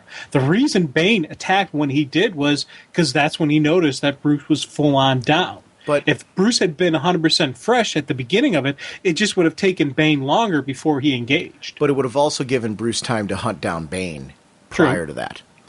So I don't know if the scenario would have played out differently. And I'm with you, I'm torn on that. Because everything you're saying is correct and true, and I agree with it. But there's that part of me that's like, well, but what if Batman had had more time? What if he'd been healthier walking into this? Because he wouldn't have been sick like he was at the beginning of this. Mm-hmm. So would he have been thinking differently about using maybe a Nightwing and a Robin in this? I don't know, because I think his issues were still there. So I don't know. It probably would have turned out very similar. Like you said, it would just taken longer to get there. Maybe what he threw at him would have still been enough anyway. Yeah. And who knows where. And also I was thinking, the whole story of what if he'd called in for other heroes. And, that is still... I understand why he didn't in the story, and I still want to smack Bruce, though. Even though I know the story and I know what was going on through his head and whatnot, I just really want to reach in the book and give him a big old smack in the face, say, dumbass, what are you thinking here? Well, call in the JLA, call in Superman, Flash, you name it. You know enough people on your speed dial, bring them in. But here's the problem, and I actually kind of understand his thinking on this. Is that a show of weakness, then, to the villains of Gotham? Batman can't handle these scenarios on his own. He has to bring in these heroes from the Justice League. Now, I know every justification you can come back with as far as why that's misguided thinking, but part of me understands that scenario from Bruce's standpoint as well. Oh, yeah. And it's tricky. It's tricky, and I get it. And I in a weird way, I do understand why he didn't, but I still... because... part of the strength is in, if you can pull out the numbers. If out of nowhere, if you're thinking, okay, maybe I can beat Batman solo. Oh, crud, he's got all this firepower backing him up. That is still a strong thing. That is still a strong presence he can really lay out there that, okay, yeah, maybe you'll be tough enough to beat me, but remember something. Anything goes wrong, I have this as my backup. Right. What do you have? And that could add to the intimidation that not only could we get beat up by Batman, hey, there's a chance Superman could fly in here. There's a chance that the Flash could zoom in. To me, I always see that as a strength of the hero community. But again, this Batman, where he was mentally, where he was story-wise, where he was in his relationship with his fellow JLA members, I understand why he didn't call him in. Now, I like everything you're saying in the current Batman The Dark Knight series. I think that series has been great with that because it's been exploring exactly just what you're saying, and we've got a Batman now who I think is in that place. Everything you're saying true. I agree with it. This just wasn't that guy. Oh, yeah, yeah. I like seeing... And I want to make sure people don't realize I'm not complaining by the story we're getting. This fits so perfectly, this Batman, this character, and everything that we're getting here is just a wonderful exploration of that character. I don't want anyone to even remotely think that Jim's complaining about it, Jim didn't like it. No, I absolutely loved this story, and I love the fact that Bruce made these mistakes because it does show nowadays that he's learned from the past, that he's learned from his errors and his character flaws, and he's able to develop and go beyond that. Well, when you care about a story and the events that are playing out in a story, you want to reach in and fix little things that you notice that could change the outcome. Yeah. And this is one of those stories that makes you want to reach in and fix the outcome. Yeah, actually, I loved every one of your comments because I'm with you. I'm sitting here, I'm like, yeah, no, there's tons of ways to fix this outcome, and yeah, we should. We still have Bruce. And a funny thing is, with me and Batman stories, I don't always get this level of connection to it. I think outside the page, and I think, what about this? What ifs? But I really have a deeper connection to Bruce in these stories. And I think part of it is because he was so beaten, and he was so beaten down and broken that, the white knight in me, the guy who wants to ride in and save the day and help people and don't worry, I'm here for you, is actually getting called upon. That side of me is coming out with these his trials and tribulations he's dealing with here. And again, it's something that, as I was reading this, I was thinking the exact same thing I was thinking on part 1. Dang it, I wish I had this at Absolute. I wish I had the big, nice, meaty tome. And I'll be honest with you, I was thinking after this one that I'd like to have the individual issues as well, just because I want to have those individual issues. And part of me's thinking of, writing down the numbers, seeing what I have in my collection, then filling in the gaps and having, Knightfall in the floppy format, Knightfall in the trade format, and then if it ever comes out in Absolute, I'm going to get it in Absolute as well. Well, you're going to C2E2. Yes, I am. And, no, I would imagine that this is something, because it was so big of a storyline at the time, I would imagine the issues for this are very easy to find. Yeah, I'm imagining they'll be bundled nicely, because a lot of those places bundle stories together, and I'm hoping to find that, because if I do, I know what I'm spending my money on.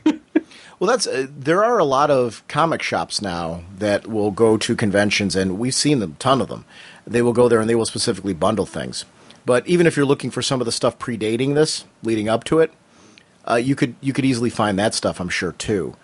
You might have to find second printings and stuff like that. But I would imagine at the time, these were big books at the time. They're not some oddball title that didn't exist.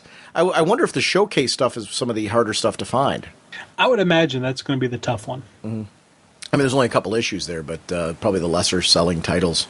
So I don't know. Now we see Trog and Talon, and why I want to point them out was we got this contrast where Bruce was not bringing in his team to help him, where we see Bane delegating. Yeah. And having no problem delegating. And I thought that was another great storytelling tool right here to show us just one other way Bane was being effective. He had no problem at all saying, hey, go do this. Yeah. You know what? That's signs of a good leader is delegation. Yeah. You have to be able to, you got to be at multiple places at once. Well, fine. You got your people that you trust. Have them take care of the mission for you. And Jean-Paul actually makes a lot of the same mistakes.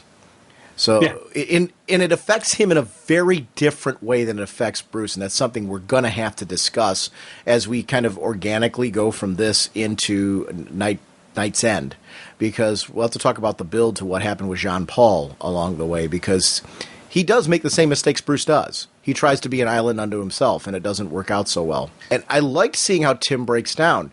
This is his hero. He's looked up to Bruce for inspiration. This is a young Robin. Tim has been in the business, but not in the business as long as we're used to seeing Tim. And he's sitting here saying, I can't bear to see him like this. This is shattering his world. He came into this Batman and Robin scenario because he looked up to Batman and wanted to help fix it and thought that he did that when he came in. Now all of a sudden Alfred's having to snap him out of it. And I love seeing Alfred again in that parenting role. This, to me, was the panels where it was justification over what Alfred told Jean-Paul.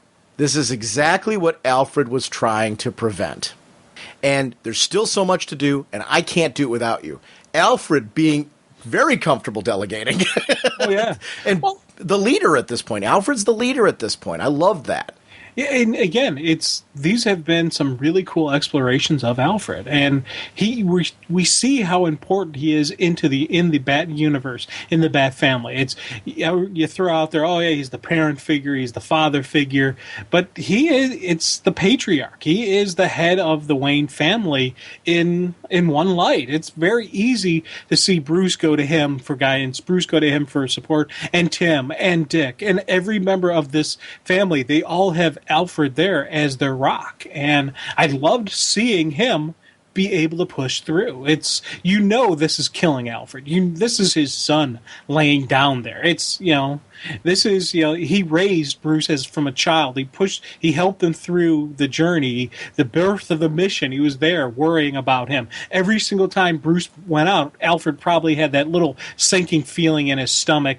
Will this be the last time I see Bruce? And here it's all playing out, all his fears and all his risk, everything that was going on. So what's he got to do? You bury yourself in the work. And then he sees Tim reacting. Well, got to pull Tim in. And these are things that Alfred could use as coping mechanisms for him. Instead of focusing on his own fears, instead of focusing on his own sentiments, he's there to help pull Tim up. He's able to help Tim, rise up to, do what needs to be done. I loved seeing these moments just because I'm, kind of jumped right in there with Alfred. In one of the issues leading up to this, Bruce was wearing a black armband for Superman's death. There was a reason why he couldn't call in the other heroes. A lot of them were filling in for Superman. Oh, yeah. Okay. You didn't get to see the box of blood, did you? When they're dragging him up the stairs and he's saying couldn't win, not when the box of blood kept springing open in my mind. Did you get to see any of that? I don't remember that occurring. No. Okay. That was some of the rereading that I did of some of the earlier issues. He did this meditation when he knew that he needed to kind of try and regroup. And the idea was to kind of refocus his mind. But while he was doing it, he was focusing on this one speck, this one thing. And in his mind, it kept turning into this box. And when you opened the box, he was faced with only blood. And, basically that was, precognition that this was going to be the end for him. So he walked into Knightfall thinking his end was coming. Ooh, I did not know that. Yeah, so psychologically, that's what he's talking about there. And then adding to that, Gordon's wife turning him against me, driving a wedge between us. So this is now, another rock that he relies on.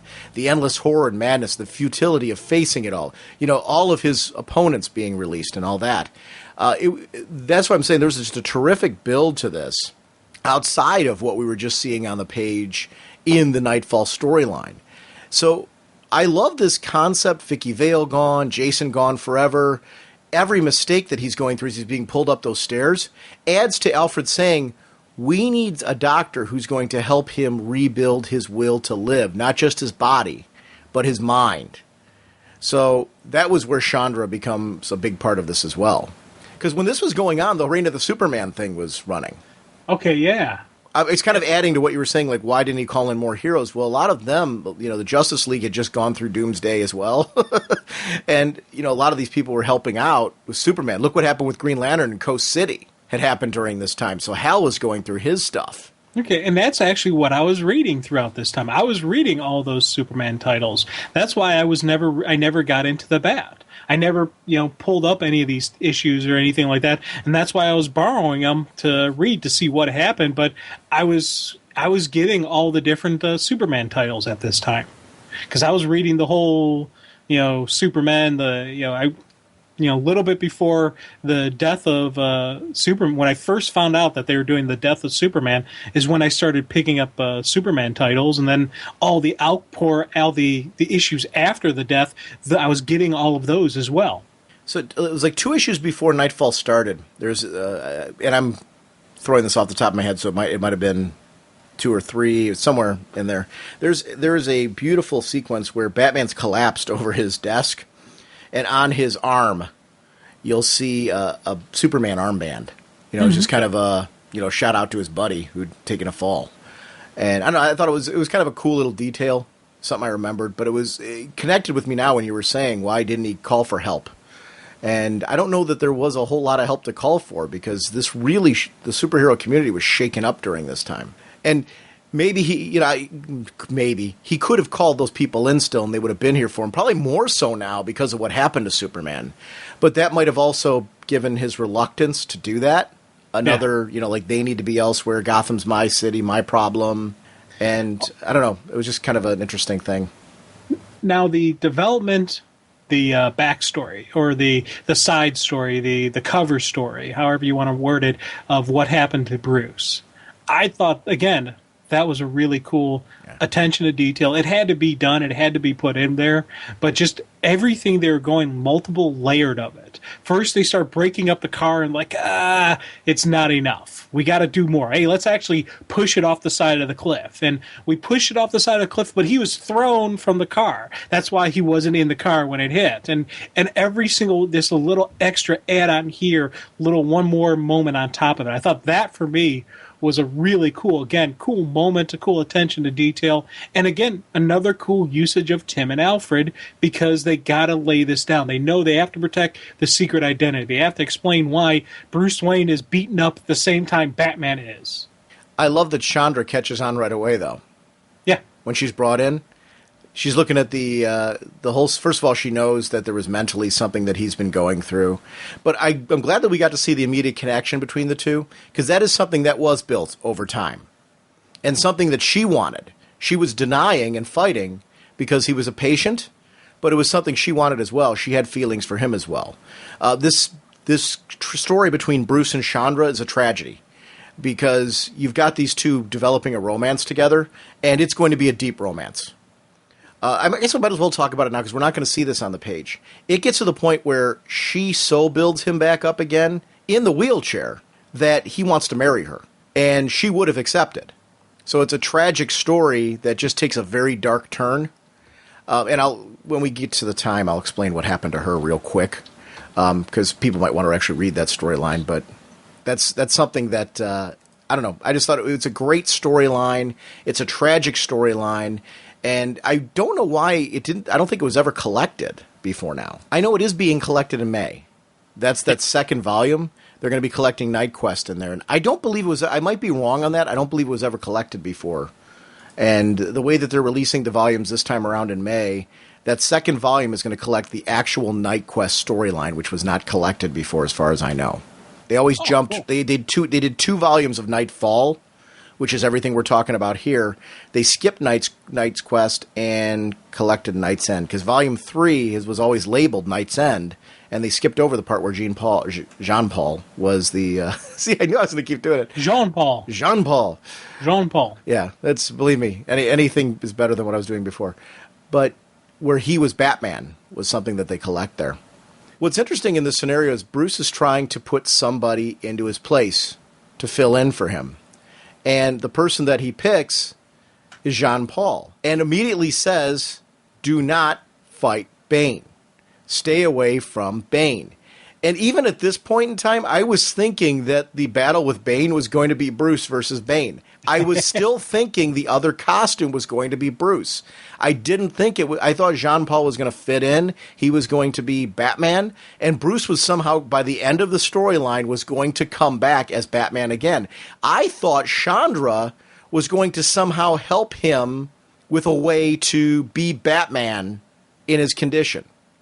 Yeah, like a Robo-Batman or something like that. I could completely see where you're going with that, but it's funny, as I'm reading it this time, I am a little bit chuckling at the, because I knew exactly where you were, your mindset on this, and I wonder if it was a common thought among people, or if that was just you, or what was the general feeling and the general jive amongst the community? Because to be honest, I don't remember really hearing anybody say anything. And back then there wasn't the kind of community that we have now. Back then it was just hanging out if you had some friends, a comic book shop, discussion. There was no internet, there was no forum groups or whatnot. There was none of this giant massive community that can communicate across the globe. The feeling was that Jean Paul was going to be a Punisher like Batman. It was a response to that kind of feeling Batman at this time, Bruce, had become more isolated. He'd become darker, and people wanted more of that. So they were going to push it to the level that people were saying they wanted it. They're saying, okay, you want a Punisher like Batman? Let's give you one. And we'll see why you don't want that. Yeah. I kept thinking they were swerving us. And I don't know if that was a common thought or whatever. I was obviously horribly wrong. So I'm not saying it was a good thought to have, because obviously I was a moron. But I think it was more of the fan of Bruce and me that was hoping against hope that like there was going to be some way for him to come back. Once I actually finally saw the gauntlets and who was wearing them, I knew. Yeah. But I really thought that this whole thing was a scenario where this guy was going to be filling in, and I thought Bane was going to beat him. And then Bruce is going to have to come back and be the one to finally step up, and the real Batman's back. And, you know, look at the outfit he's wearing now, and he's stepped up his game to take down Bane. I thought it was going to be Bruce that was going to be the one to do that. So I thought Jean-Paul was going to take over the role. I thought he was going to be Batman. I thought we were going to see him for, you know, a few issues in there and see why he shouldn't be. And Bruce is going to come back. And I was horribly wrong. And I actually liked that. Yeah. Because it was a surprising storyline. I really enjoyed the storyline. So I know this is a knock on the storyline. It was the emotion of a fan who was just holding on to any last grasp he could have. That somehow his hero. That's why, like I said, though, that was why I thought there was going to be the change in the costume. I felt like that armor that seems to be on the outside of the upper body of the suit, I felt that was going to be back support for Bruce.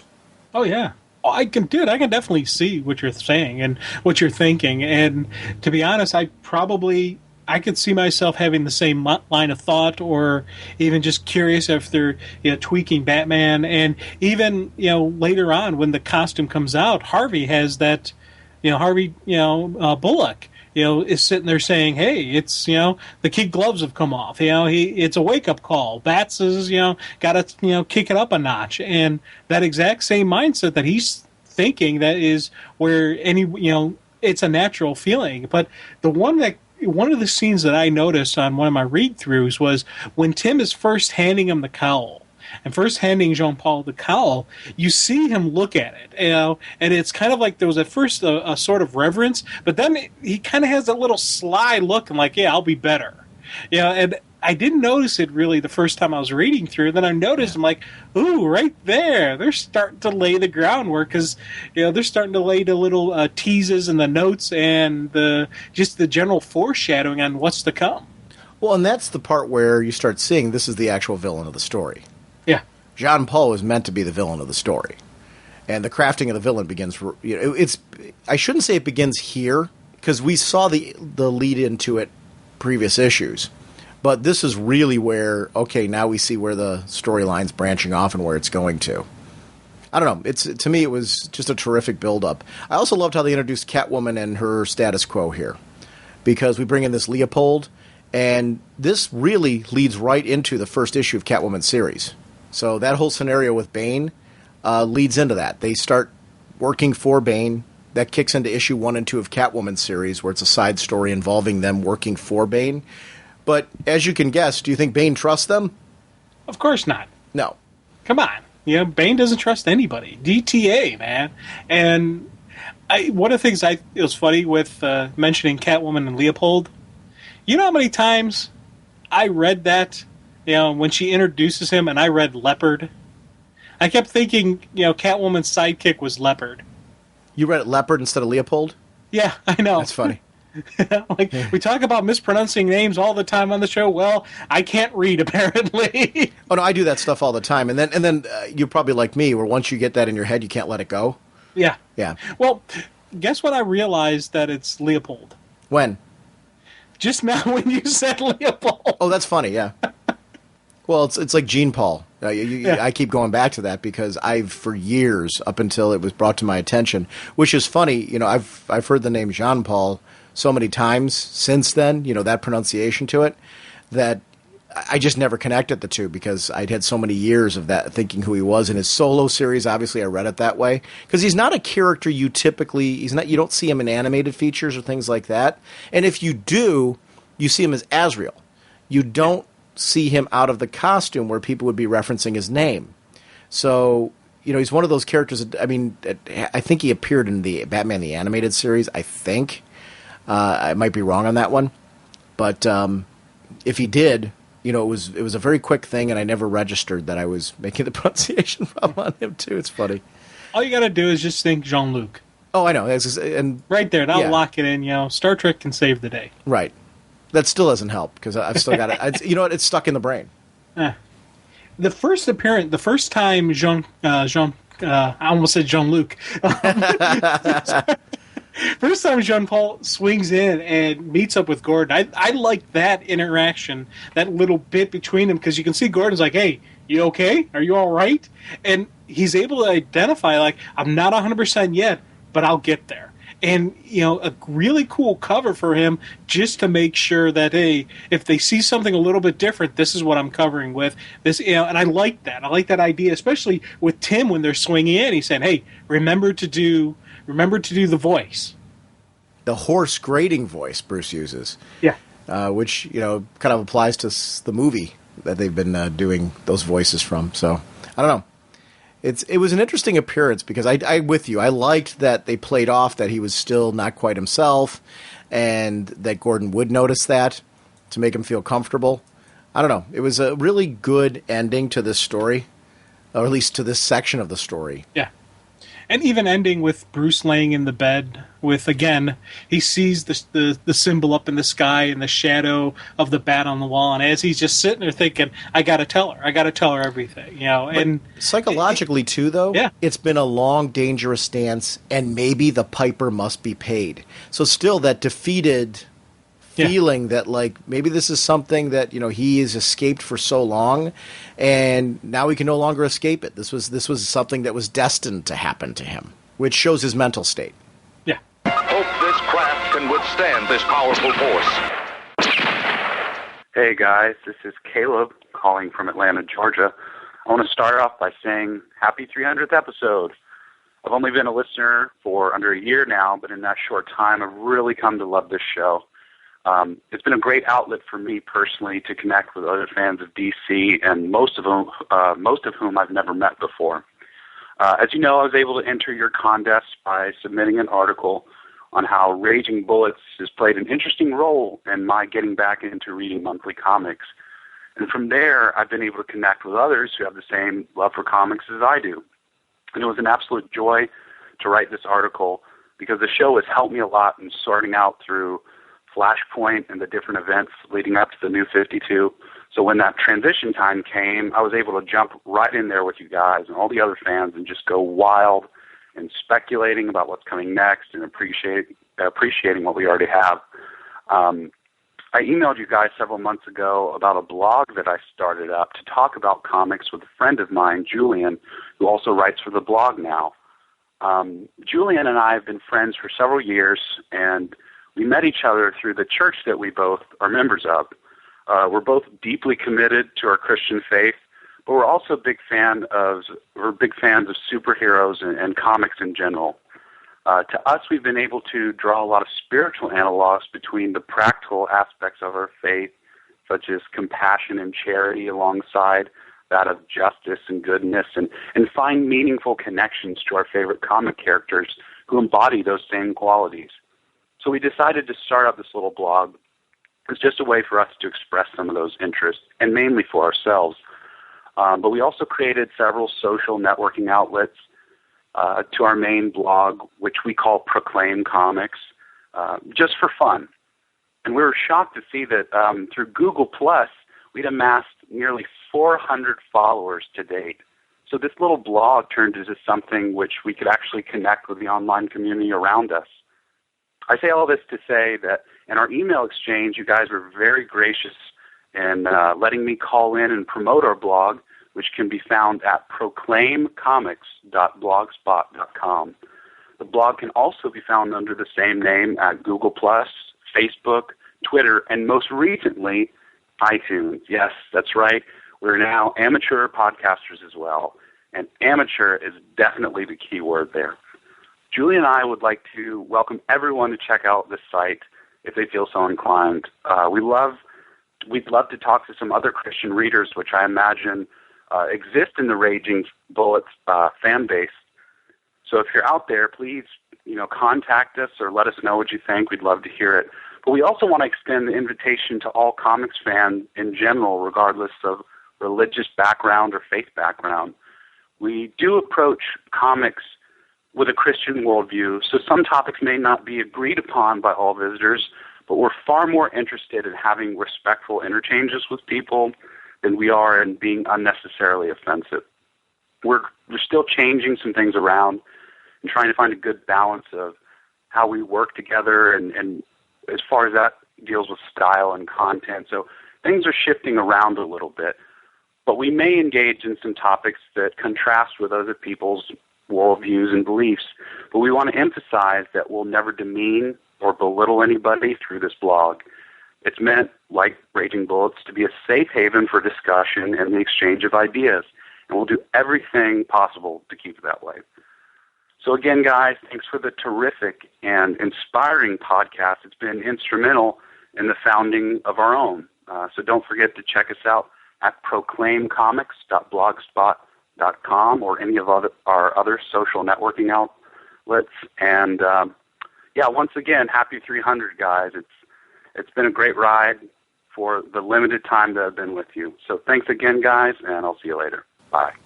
I'm endlessly fascinated by just how open to interpretation comics are. And I think that's a sign of true art. When you can take anything from personal beliefs to religious beliefs to anything, and you can apply them to a medium. And I think that is something that you can do. You can go to the art museum, and we can look at pictures together, and based on our faith backgrounds, based on personal beliefs, things like that, we can interpret pictures very differently. Comics and storytelling novels, I think, all have that same true art forms, have that same ability to be adapted to whatever your beliefs are. And I don't think there is a right and wrong there. And I loved his whole theme of, we do a podcast, we have this blog, and even if you're not the same faith, we welcome open, fair discussion. And I think that's something nowadays is growing more on the internet, where there's people who are doing more blogs, more social networking pages and things like that, where the idea is safe, open, friendly discussions, even if you're debating things. I've had hefty debates with people on the old forums, on Facebook, whatever, and none of them were anything where I was ever offended or anything like that, but they've been things where I've been on the complete opposite sides of the track with listeners and friends of the show, and I should say, and friends, because they are people who I consider friends. And I always thought the discussions were intelligent. There were times where we had to agree to disagree at the end, and that doesn't mean that I was right or they were right. Sometimes when you agree to just disagree, maybe you're both right or you're both wrong. And that's okay. That's part of the fun of this. Like, you and I have had discussions, actually even in this episode, talking about Knightfall, where we were interpreting things very differently, and there really isn't a winner in those scenarios because it's interpretation. And anytime you're interpreting something, how do you interpret something the right way? There is no set in stone right way to do that. Especially with the Joker. We were having that debate about the Joker and what he could have been thinking or how he was behaving during that time. There's definitely not a right answer there. Or the right answer maybe is the one that neither of us thought of.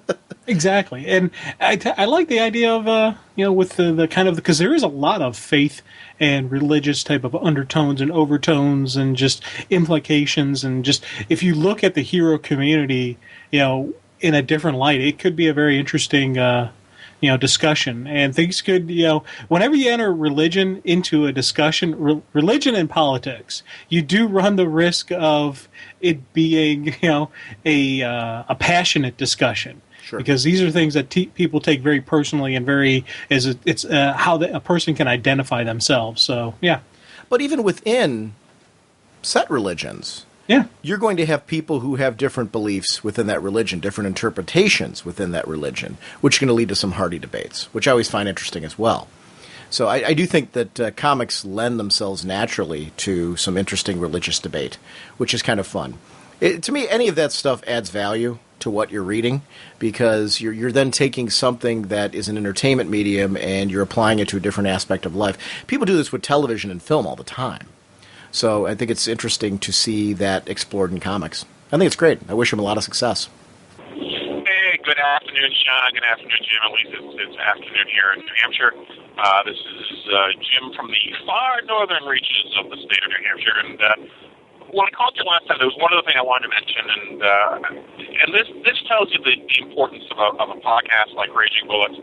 I'm not quite sure if it was like 295, 296 when you talked about Thunder Agents. I had some familiarity with Thunder Agents in passing. I mean, I knew that it was a third-party comic, that it wasn't a mainstream DC or Marvel. That was from the 60s, and I vaguely recall that there were some relaunches in the 70s, 80s, and 90s, but they were all fairly abortive, and they didn't last very long. After you went on to talk about Thunder Agents Volume, I guess, 2, which is coming out right now from DC, you really piqued my curiosity. But I couldn't just go into the DC stuff. I needed to get my feet wet with the original Thunder Agents. And all I can say is wow. I mean, it's an absolute classic from the 60s and the 70s. I was lucky enough to procure some original issues, and which is always a treat because you get a real feel for the book. I mean, you get the ads from that time, which are just bring back some really fond memories from me, from the X-ray glasses to the hypno discs to the 60 great rock and roll songs for 86 cents or whatever. And the letter columns. And the letter columns are, more than, to me, are priceless because they just give you an idea of what people were thinking of at the time. But reading the book, I mean, not only are the stories pretty well executed for late 60s stuff, but the artwork, I mean, Wally Wood, Steve Ditko, Gil Kane, I mean, these are three of the most significant artists of the mid 20th century, with Ditko and Kane going all the way, into the 80s. Just incredible stuff. Our friend the Sensei always talks about a palate cleanser, and this is such a wonderful palate cleanser. A lot of the stuff you read from the 60s is just childish. It was infested by the Bat Mania. Everything was a holy this and a wow that. And that spread across so many different comic companies. Not here. I mean, some fairly adult storylines. I mean, thinly disguised plots that take place in Vietnam. Discussions about the communists and Red China and Russia. I mean, it's not PhD level social sciences. But at the same time, I mean, it's topics that, except for a few instances in Marvel, were heavily avoided at that time. No Man. I mean, what a really unique concept there. An android that can transfer its consciousness from being to being. Dynamo, which is, the Superman of that universe, but yet is so fragile as far as ego goes and things like that. Mentor, just a person that was going to betray Thunder, and because of the influence of the helmet, it brought out his good qualities to the point that he realized that he couldn't betray them. I mean, what a fantastic read. And being a child who grew up in the 60s, I was born in 63, so I remember a lot of this. And I remember reading some of my first comics in the late 60s. This is very vintage 60s, but at the same time, it's so much more than that. About halfway through the original run, I'm going to follow up with some of the, as I said, abortive relaunches, and then I can't wait to get into the current run. I mean, and that's the power of a show like Raging Bullet. Something that I would have never bothered to read because, like Jim, I'm very much DC mainline kind of person. I read this because of you guys. I'm looking forward to your discussion of Saucer Country. Haven't had a chance to pick up the book. Interested in finding out what it's about, and you may sell me on it. I mean, and that's the importance of something like this. You're right. Too many books, too much time. Why waste your time on bad books? And why aren't you enjoying what you read? And that's what I have firmly felt since the relaunch of 52, or of the 52, and from my coming back into collecting and reading. I don't want to read stuff that depresses me. I don't want to read stuff that just I can't get into. I mean, the gold star goes to Aquaman. I mean, that's such a change of what I've read in the past. I mean, the Peter David run was phenomenal. But I'm figuring this one's going to be up there, too. And that, too, is kind of a palate cleanser. And we need that. We need books that we can pick up and read that are not the norm, that aren't the same, that, aren't dark and foreboding, aren't about this super guy that we really have a hard time relating to, because even though we want to be this super guy, we can't be it. All in all, Raging Bullets is a 10 on a scale of 1 to 10, because you got me into reading something I never would have bothered reading. And Sean and Jim, I mean, mega kudos to you guys. That's what a good podcast should do. It shouldn't be here to tear down and destroy. It should be here to lift up and build. And that's what you guys do. So rock on, guys. I love it. Keep it going. Talk to you soon. Bye-bye. See, I've always been a big believer on the other side of it, too, whereas I think I might like a title, and I have a lot of reasons why I enjoy and like a title, but somebody can hear that and go, okay, you might like that, but that's not for me at all. So I think that you can be positive and still give people the information that they need to know whether or not it's a title for them. Just the way a negative review can do that if somebody didn't like something. There's been times where I've read negative reviews that have made me buy something because what they didn't like is something that I would like, if that makes sense. Yeah. So I love his commentary on Aquaman, because I do feel that this Aquaman series has not had a waste of space anywhere. I thought every issue's been fantastic so far. I can't wait to see what's going to come next, and the artwork is just stunning. It's a good-looking book. Oh, yeah. It's on the short list of the new launches as far as being one of my favorite titles on there. And that's why we're doing things like the Vertigo relaunch. The other two Vertigo books that we have not done yet, we are still going to do. We're going to do it right after our third part of Knightfall. So that will be for sure on episode will be 303. We will hit those other two books for sure, as well as jumping back to some of the other New 52 titles. I think we're going to have to eventually, Jim, kind of go back through the New 52. And maybe we'll do that when the relaunch, I shouldn't say relaunch, those other titles are going to be coming to take the place of the new ones. Maybe that'll be the time we'll kind of do a gradual weekly exploration of the New 52 again. Just start to randomly pick books from them and go through the entire New 52 lineup again with the new books in place.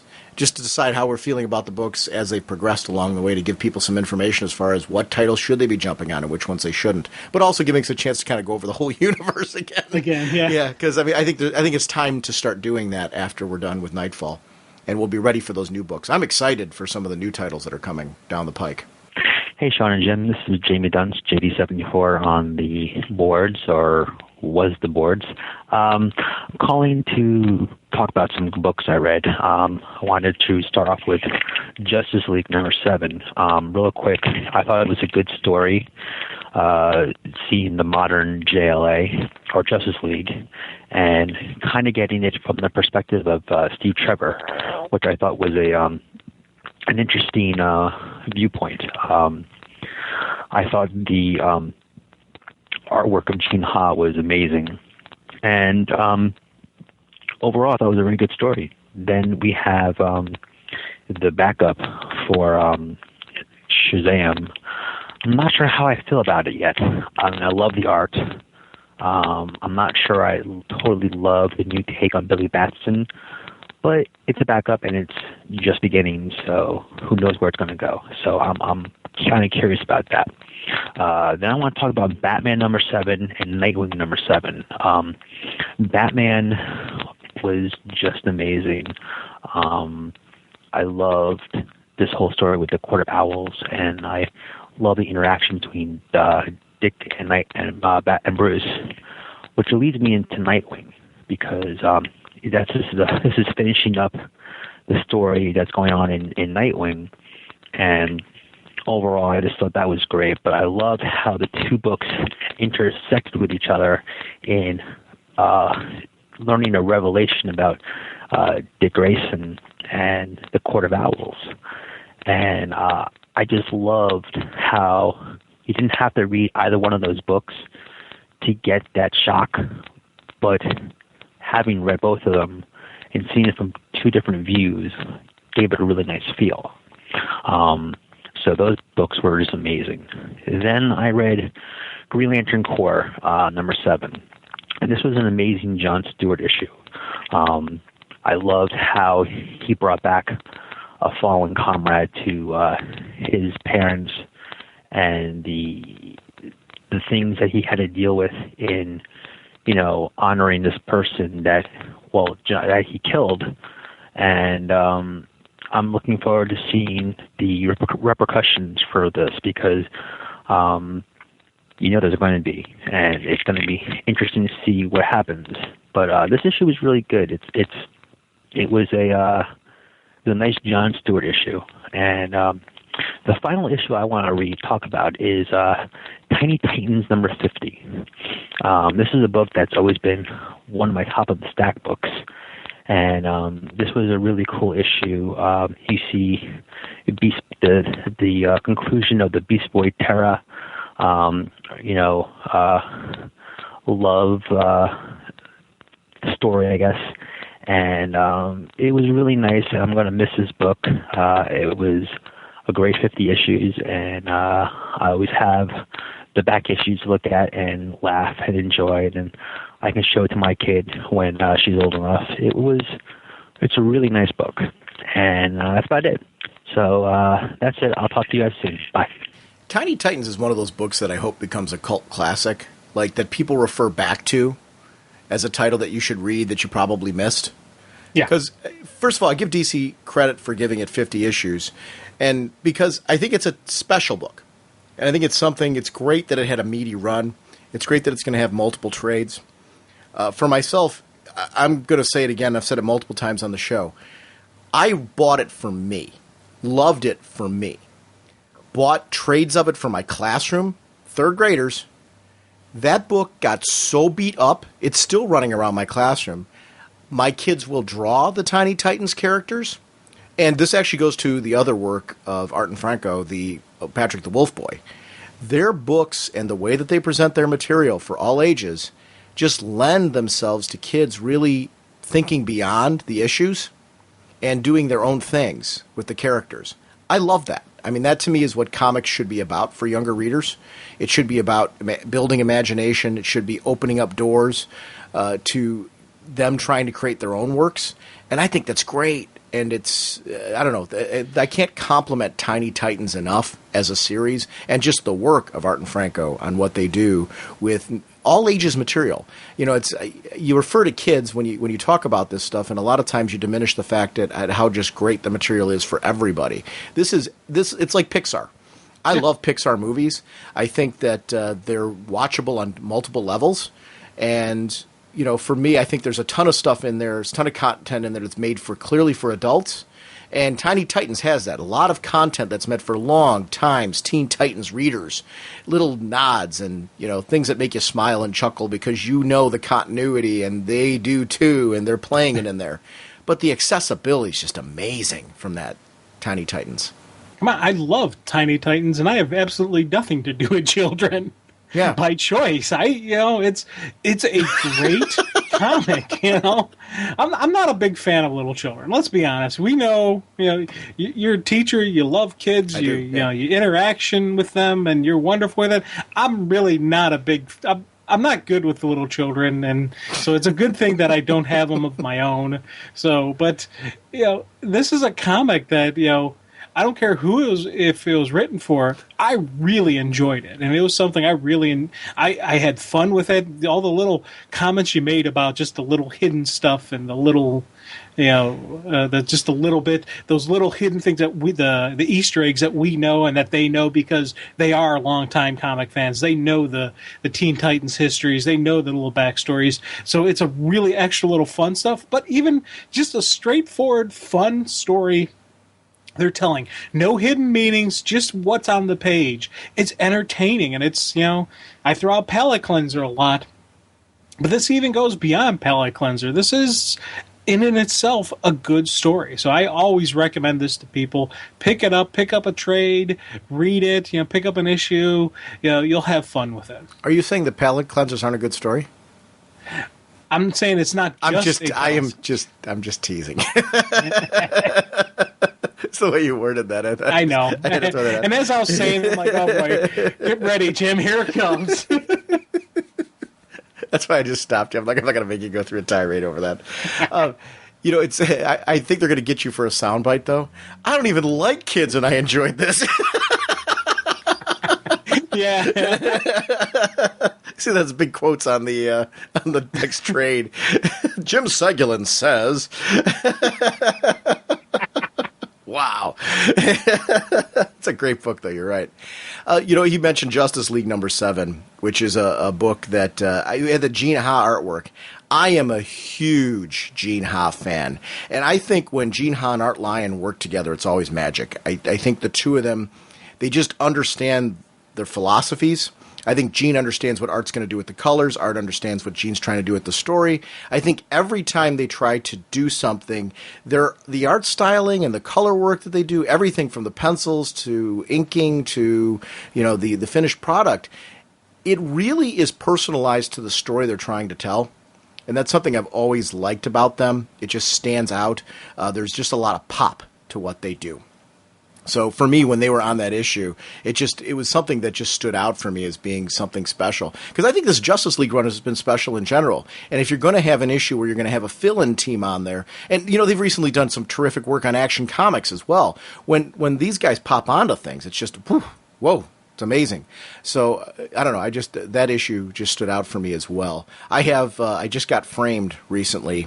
My Gene Ha did a Starman commission for me, and it was quite a while ago. I've had it in one of those giant plastic sleeves that you get at conventions to keep everything from getting folded and stuff. And I finally got it framed for my wall in my office here, which was always my intention, just finding the time to do it. And it's stunning. His artwork is just absolutely brilliant. I've always been a fan. He did a short X-Men story, and it was the first time I'd seen his artwork. And then I saw some work at ABC Comics that stood out for me at the stuff he was doing on Top 10. And then when they came back to Top 10 later, it was just coming home, and I don't know. Just every time I see their artwork together, it's just something that just makes me stand up and look and pay attention. And they're a great art team. So I don't know. That was an exciting issue for me. This Batman storyline, I didn't realize Nightwing was going to tie so directly into it. Yeah. I love the way that played out together, and that this guy was meant to be an assassin all along. Which I told you, I thought at the beginning that this guy was meant to be an assassin. Never saw this coming where it was going, though, that he actually had to take over Dick Grayson's role. His whole life was changed because of what happened to Dick's parents, and that Bruce took him under his wing. I love that this goes back to the circus. Naturally, you'd go to gifted acrobats, gifted athletes to become Talons in the Court of Owls. I was blown away by that. The way the issue converged seamlessly with Batman and the confrontation between the two, where, Dick Grayson was not making light. He was basically telling Bruce to kind of man up and stuff like that. And when Bruce swung at him from behind, I'm like, oh, no, we're not going back to this with Bruce. But there was a purpose behind it. He was shocking that tooth free so he could show him, hey, look, this was your destiny. Look at this. And Bruce really showing him just how deep the Court of Owls had invested itself in Gotham. Their lives, everything that they thought that they had control over. In Bruce's mind, Bruce is saying, we haven't had control of any of this. But I loved Dick Grayson's stance there. And I really loved that this is showing a maturity and a growth for where Dick Grayson's gone. I think Dick's always been this kind of guy. But he goes back to Bruce and says, hey, I don't care about this tooth. I don't care about this court. I don't care how long they've been around. We have free will. We have the choice here to decide the path and the direction of Gotham. And it's kind of like a rally cry of the troops that Dick Grayson's doing here. Kind of saying, let's band together. Let's take them down. Let's do our thing. Let's show them what Gotham's all about and, take back our city. I love that moment. Because, yeah, you've got this swarm at the end of the issues of the owls, like coming down and ready to talons, I should say, coming down and ready to attack on Gotham. But we're also seeing just a starting of the rally cry of the Bat troops and understanding why this is going to be crossing over into so many other issues. It just makes sense. I'm excited for this. This is like the first, I don't know, I guess, big crossover in the New 52, right? This Court of Owls storyline. I don't remember anything that's done it yet. This is covering all the Bat books. And it makes sense with the story. I'm like super excited for this. This is one of those moments in the podcast when I just sit there and nod my head like an idiot going, yeah, I agree. I got nothing more to add to it other than just a complete agreement with what you're saying. And just there was a lot of hoorah moments going through as I'm reading this and just anticipation, excitement. When you think about everything that happened at the end of the old DC universe into the new universe, everyone kept saying, what about crossovers? And there's always complaint when you get massive crossovers and people connections. And this is one of those type of crossover events that it fits so well. It's what they did so well in the Green Lantern universes with the Sinestro Corps War. That was a completely in-green title crossover where it told this massive story. Court of Owls is doing the same thing. We have the setup. Now we're getting the release. I'm really looking forward to this. This is going to be a really cool kind of thing to flesh out. And amen to everything you said about Dick Grayson. Again, it's showing that he is his own hero. He is his own man, and he does have that, that rally cry type of style to him, inspirational, presence that makes him such a great superhero. I just want to quickly shout out his comments on Green Lantern Corps. I think John Stewart is somebody who, again, has benefited in the New 52 with. I think this is the direction that they've been going with him in Green Lantern all along, in the Green Lantern books all along, was just to give him a bigger spotlight. And I love that it makes sense. These aren't forced stories with John Stewart. I think he's become an incredibly interesting character. I think he always was, but I think we've got writers now who are really understanding how to use him. And I know I've said that before on the show, but I don't have much else to say other than ditto to his comment. It's great to see John Stewart spotlighted and used in such amazing ways, and just bringing in so much of his world into the Green Lantern universe, making him an independent character in his own right. He could easily, and not that I would do this right now, and the reason why I wouldn't do it is because I think he's working so well in this book, he could easily take a solo series right now in the form that he's in. But I think what it is Green Lantern Corps, one of the things I like about Green Lantern Corps is there's so many great solo stories going on there that I don't want to see him leave that book because I think it just works in that environment, and I want to see it continue there. I want to see this character continue to be spotlighted and used in this capacity because I think he's just terrific. I also glossed over quickly, and I want to go back to it real quick, Jim's comments about Thunder Agents. I want to seek out and read the old material, especially after Jim was shouting it out again. It's been one of those things where it's been time. I wish I had the time to go back and seek. I've got to do that because I love Thunder Agents so much, this relaunch of the Thunder Agents. When he said he went back to the old material and the storylines he's talking about getting out of that older material, I'm like, ooh, I want to read that as well. Plus the names he was rattling off of classic artists that were involved in that. I love Wally Wood. And I know I'm just throwing out one of the names that he just mentioned, but it was one of those names that I'm like, ooh, I would love to see how Wally Wood tackled these characters and see what that looks like. I don't have much exposure to the classic Thunder Agents, and I like the characters enough. I'm into the characters enough that I do want to seek out the older material, and I do want to read that older material. I've said it before on the show. I just haven't had time. Yeah. But that's stuff that I'm now bumping up the list on my priority of seeking out based on his recommendations, because I'm going to go through Thunder Agents Withdrawal when the miniseries is done. Because I don't know, this one to me, Thunder Agents needs to be a monthly. I don't know what they have to do to make that work. I know Nick Spencer's busy with so many other projects, but I love his writing. I love his work on Thunder Agents, and I just want to see more Thunder Agents because it's terrific. Hello, Sean and Jim. This is Matt_Megas on Twitter again. Hey, I'm just in the middle of listening to your podcast, and you guys bring up a question during your review of Batgirl as to whether Jim Gordon knows the identity of Bruce Wayne as Batman and all of that noise. I think there's a gigantic hint. I can't remember in which of the titles it is, but Jim is calling Bruce Wayne to talk about a mutual friend, meaning Batman, of course. The end of that conversation gives a huge hint as to whether he suspects Batman is Bruce or not. Also, another thing, in the early issues of Batgirl, when they first tell Jim that Batgirl's back, the look on his face kind of says it all. Anyway, happy anniversary, guys. Thanks, and I will talk to you later. You know, Matt, that's funny. I think a lot of authors have played around with that over the years, too. What does Gordon know? What doesn't Gordon know? I think they try to keep it vague enough that, we can leave that open to our own interpretation. I choose to believe that that Gordon's a very, very smart man and that he's very good at what he does. And I think there is that part of him that chooses to deny certain things, if that makes sense. It's just easier to deal with if you don't know, selective perception, that type of thing. I agree with you. I think that there is, I think there could be a powerful argument. We could probably debate this for hours as far as what does Gordon know, what doesn't Gordon know, why would, if he does know, that's the big if, because we're all speculating on that. But if he does know, why would he keep it to himself? And that, you could almost do a whole podcast just talking about that whole concept, because I think there's a lot of point-counterpoint to say that he does know, and there's a lot of point-counterpoint to say that he doesn't, or that he suspected over the years. It's kind of like the whole Clark Kent thing. How many times have, people around the Daily Planet suspected Clark Kent? Then there's been things that have convinced them otherwise. So could it be the same thing with Bruce Wayne, where there's been times where Gordon has suspected it and hinted at it, but he's never had it confirmed, and then there's been other things that have happened that have convinced Gordon otherwise? And how does Batman Inc. play into all that now?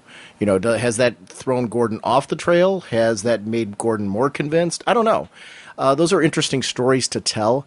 I don't know that I ever want to fully know that Gordon knows, because I think then all of a sudden that becomes the cat's out of the bag, and there's not fun debates like this. I think I'm more comfortable actually with him knowing that Barbara's Batgirl, or, believing that he chooses again to kind of keep that to himself, depending on what it looks like in this continuity. I don't know how that's changed with the New 52. I agree with you. There's reasons to believe that Gordon might know that, but he might not too. And I don't know. I kind of like some of that being vague. But yet I agree with you. Like everything you were saying right now is kind of like nodding as I was listening to your voicemail. I'm like, no, he's got a point there, So I don't know. It's always an interesting debate. I don't know that I ever want that fully spelled out. It's something like I was always more comfortable with something like that being known on Earth 2 in the classic days, where Batman's kind of more retired, and at this point, or in something like Dark Knight Returns, where you're dealing with a story where it's much later in Bruce's career, and now it's been revealed that, how much Gordon knew, and that, there's even alluding to in that storyline that he might have known longer. So I choose to believe it kind of that way, instead of it being in your face. But if you get the right author, and they tell this great story that shows us Gordon did know, of course I would geek out just like the next guy. So you make excellent points. I've got no debate or argument over any of that. I think it is toyed around with either way. I don't know. I'd be curious to see from other listeners. What do you believe? Do you believe he knows? Do you believe he doesn't know?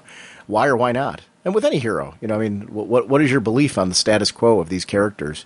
And the people that are closest to them. How long can you keep that secret when you're that close? I think Bruce does have an advantage of the fact that he's very elusive in both identities, that nobody really has a handle on him. Think about how many times we as fans debate who really is Bruce Wayne, who really is Batman, which part's the mask, which part isn't. There's even different personas in both of those personas. There is the Batman that's in front of the criminals. There's arguably the Batman that's in front of Jim Gordon. Then there's the Batman-Bruce Wayne hybrid that's in front of Alfred. Then there's, various versions of Bruce Wayne depending on who he's around. So he's a hard guy to get a handle on, and I think that would throw people off the trail.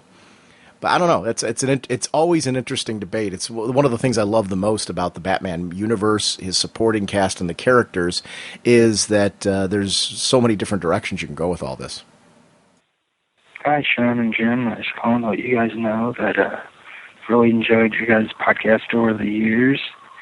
And I also actually did something really cool, this past summer. I went to Metropolis, Illinois for the Superman celebration, and got my picture taken in front of statue and everything. And it was really awesome. I had to do it with my uncle. It was great. By the way, this is Jack. Thanks, you guys, for all the hard work you do and for all the support you guys get through DCB service and stuff. Hopefully you guys make a trip for the Motor City Comic-Con next couple of years or so. That'd be really awesome. You guys have a great day. Bye. Jack, I'm so jealous for you for that Superman Celebration convention. That one just looks cool. I don't know, part of me just wants to go because it's Metropolis. I mean, who doesn't want to say that they've gone to that? So that just sounds like something fun and cool. The Motor City one is a convention that I've heard good things about and that I'd like to hit. It's actually been a rough convention going year for me financially. I just haven't been able to do it. I went to our Mid-Ohio Con, which is a local one. Jim's schedule's allowed him to hit the bigger conventions this year. He hit New York Comic Con. He's going to be coming up to C2E2. He doesn't have a table at C2E2. He's going to be roaming the floor. But definitely try to hook up with him. senseiofwhatnot at gmail.com is his email address. He also has a Facebook page, so make sure to check on that. All those are linked on our website as well. So if you want to get a hold of him, make sure to contact him ahead of time. I know he wants to coordinate with friends, maybe hit some panels and things like that. So if anybody's going to C2E2, make sure to let Jim know that you want to hook up, and I'm sure he'd love to see everybody there. So, please do. And Jack, thank you for the kind words. I really appreciate that. We appreciate you listening to the show, and I appreciate you giving me the heads up about the Celebration convention. That's helpful for me. Actually, anybody, if you go to a convention or an event or something like that, or a comic shop or whatever, and it's something you want to shout out to let people know where you've gone, especially if it's a comic shop or a convention or something like that, where it's located, and let people know your recommendations. Because a lot of times, that's one of the cool networking things about podcasting and the internet and communities like this, is that we can get the word out about these things for people that are interested in going. It's always helpful to hear from people, fans like us, who have been at these events. And, the fact that you were passionate about it and had a good enough time at it that you wanted to shout it out on the show says a lot about how much fun you had at the convention. So I always appreciate that kind of stuff. Actually, both conventions that you had mentioned. So, and I'd love to get up to Motor City. So that's one that's on my bucket list of conventions that I want to hit as well. Because it's not that far. I'm in Ohio, so that's not that far for us to hit. So at some point in time, I definitely will be hitting that convention. We'll always announce it on the show if we're going to a convention. If you've been following the Raging Bullets Facebook page or my own personal Facebook page or Jim's, actually I shared it on your Facebook page, you're going to see Darren Goodhart did this amazing cover for us. And this is a project that he let me know about a couple weeks ago. He showed me the black and whites of it. I was blown away.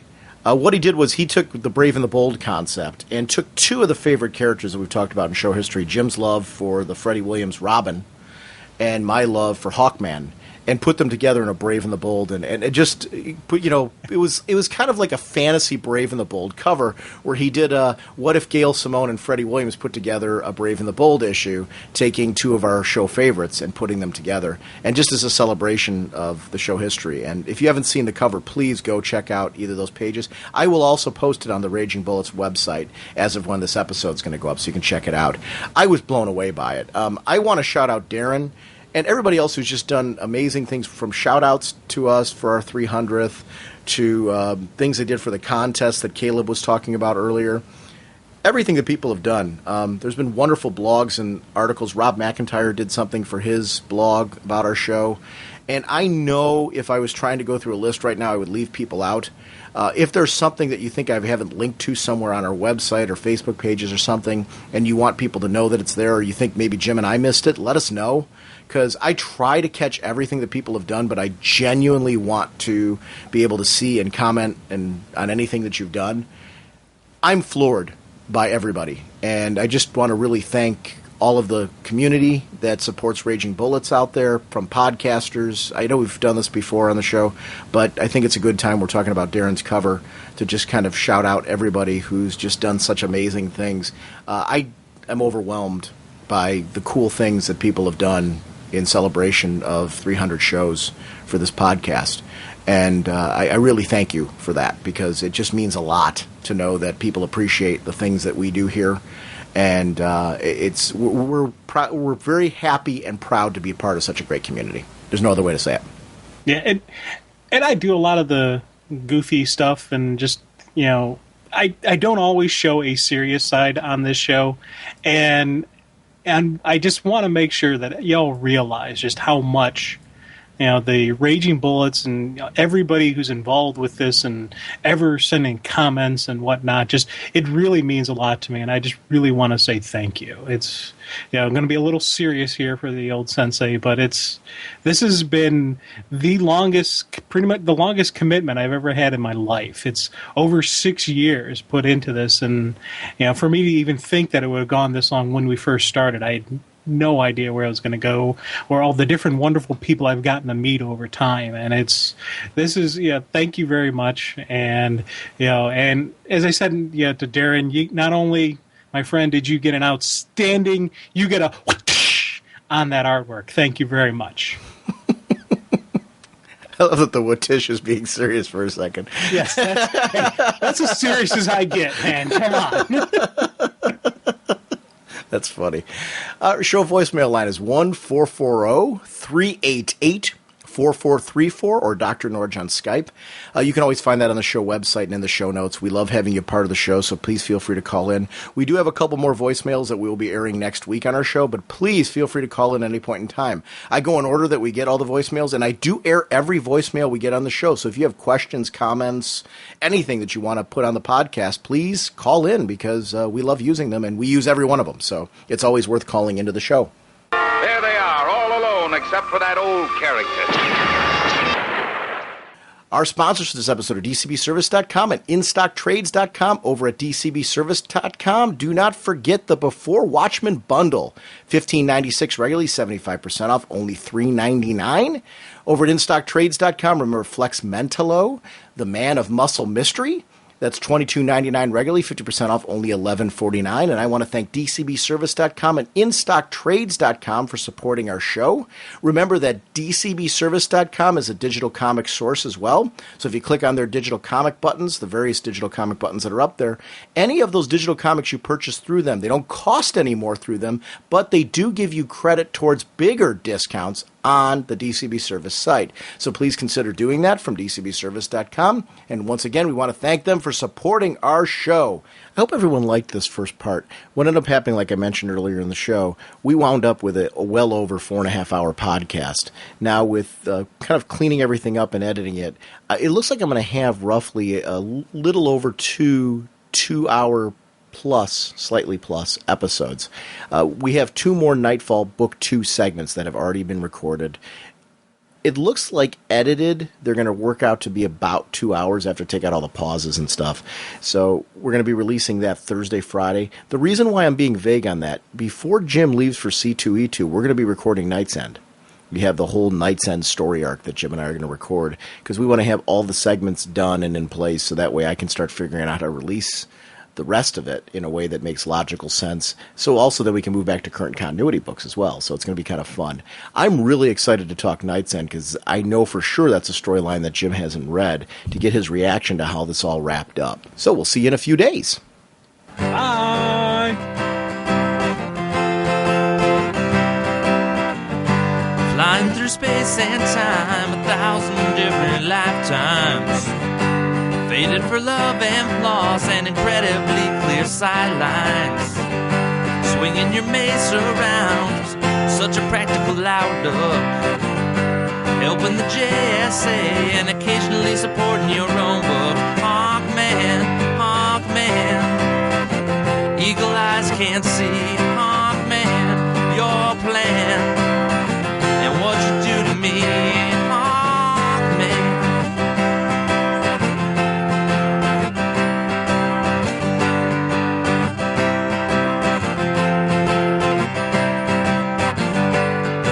Are closing in, be they Thanin Guard or Egyptian. Working so hard to thwart you and Hawkgirl's mission. The odds are not on your side, and danger seems to stack up. Things would be so much easier if you would just call for backup. Hawkman, Hawkman, eagle eyes can't see your plan. What you do to me, Hawkman, Hawkman, eagle eyes can't see, Hawkman, your plan, and what you do to me, Hawkman, talking about Hawkman.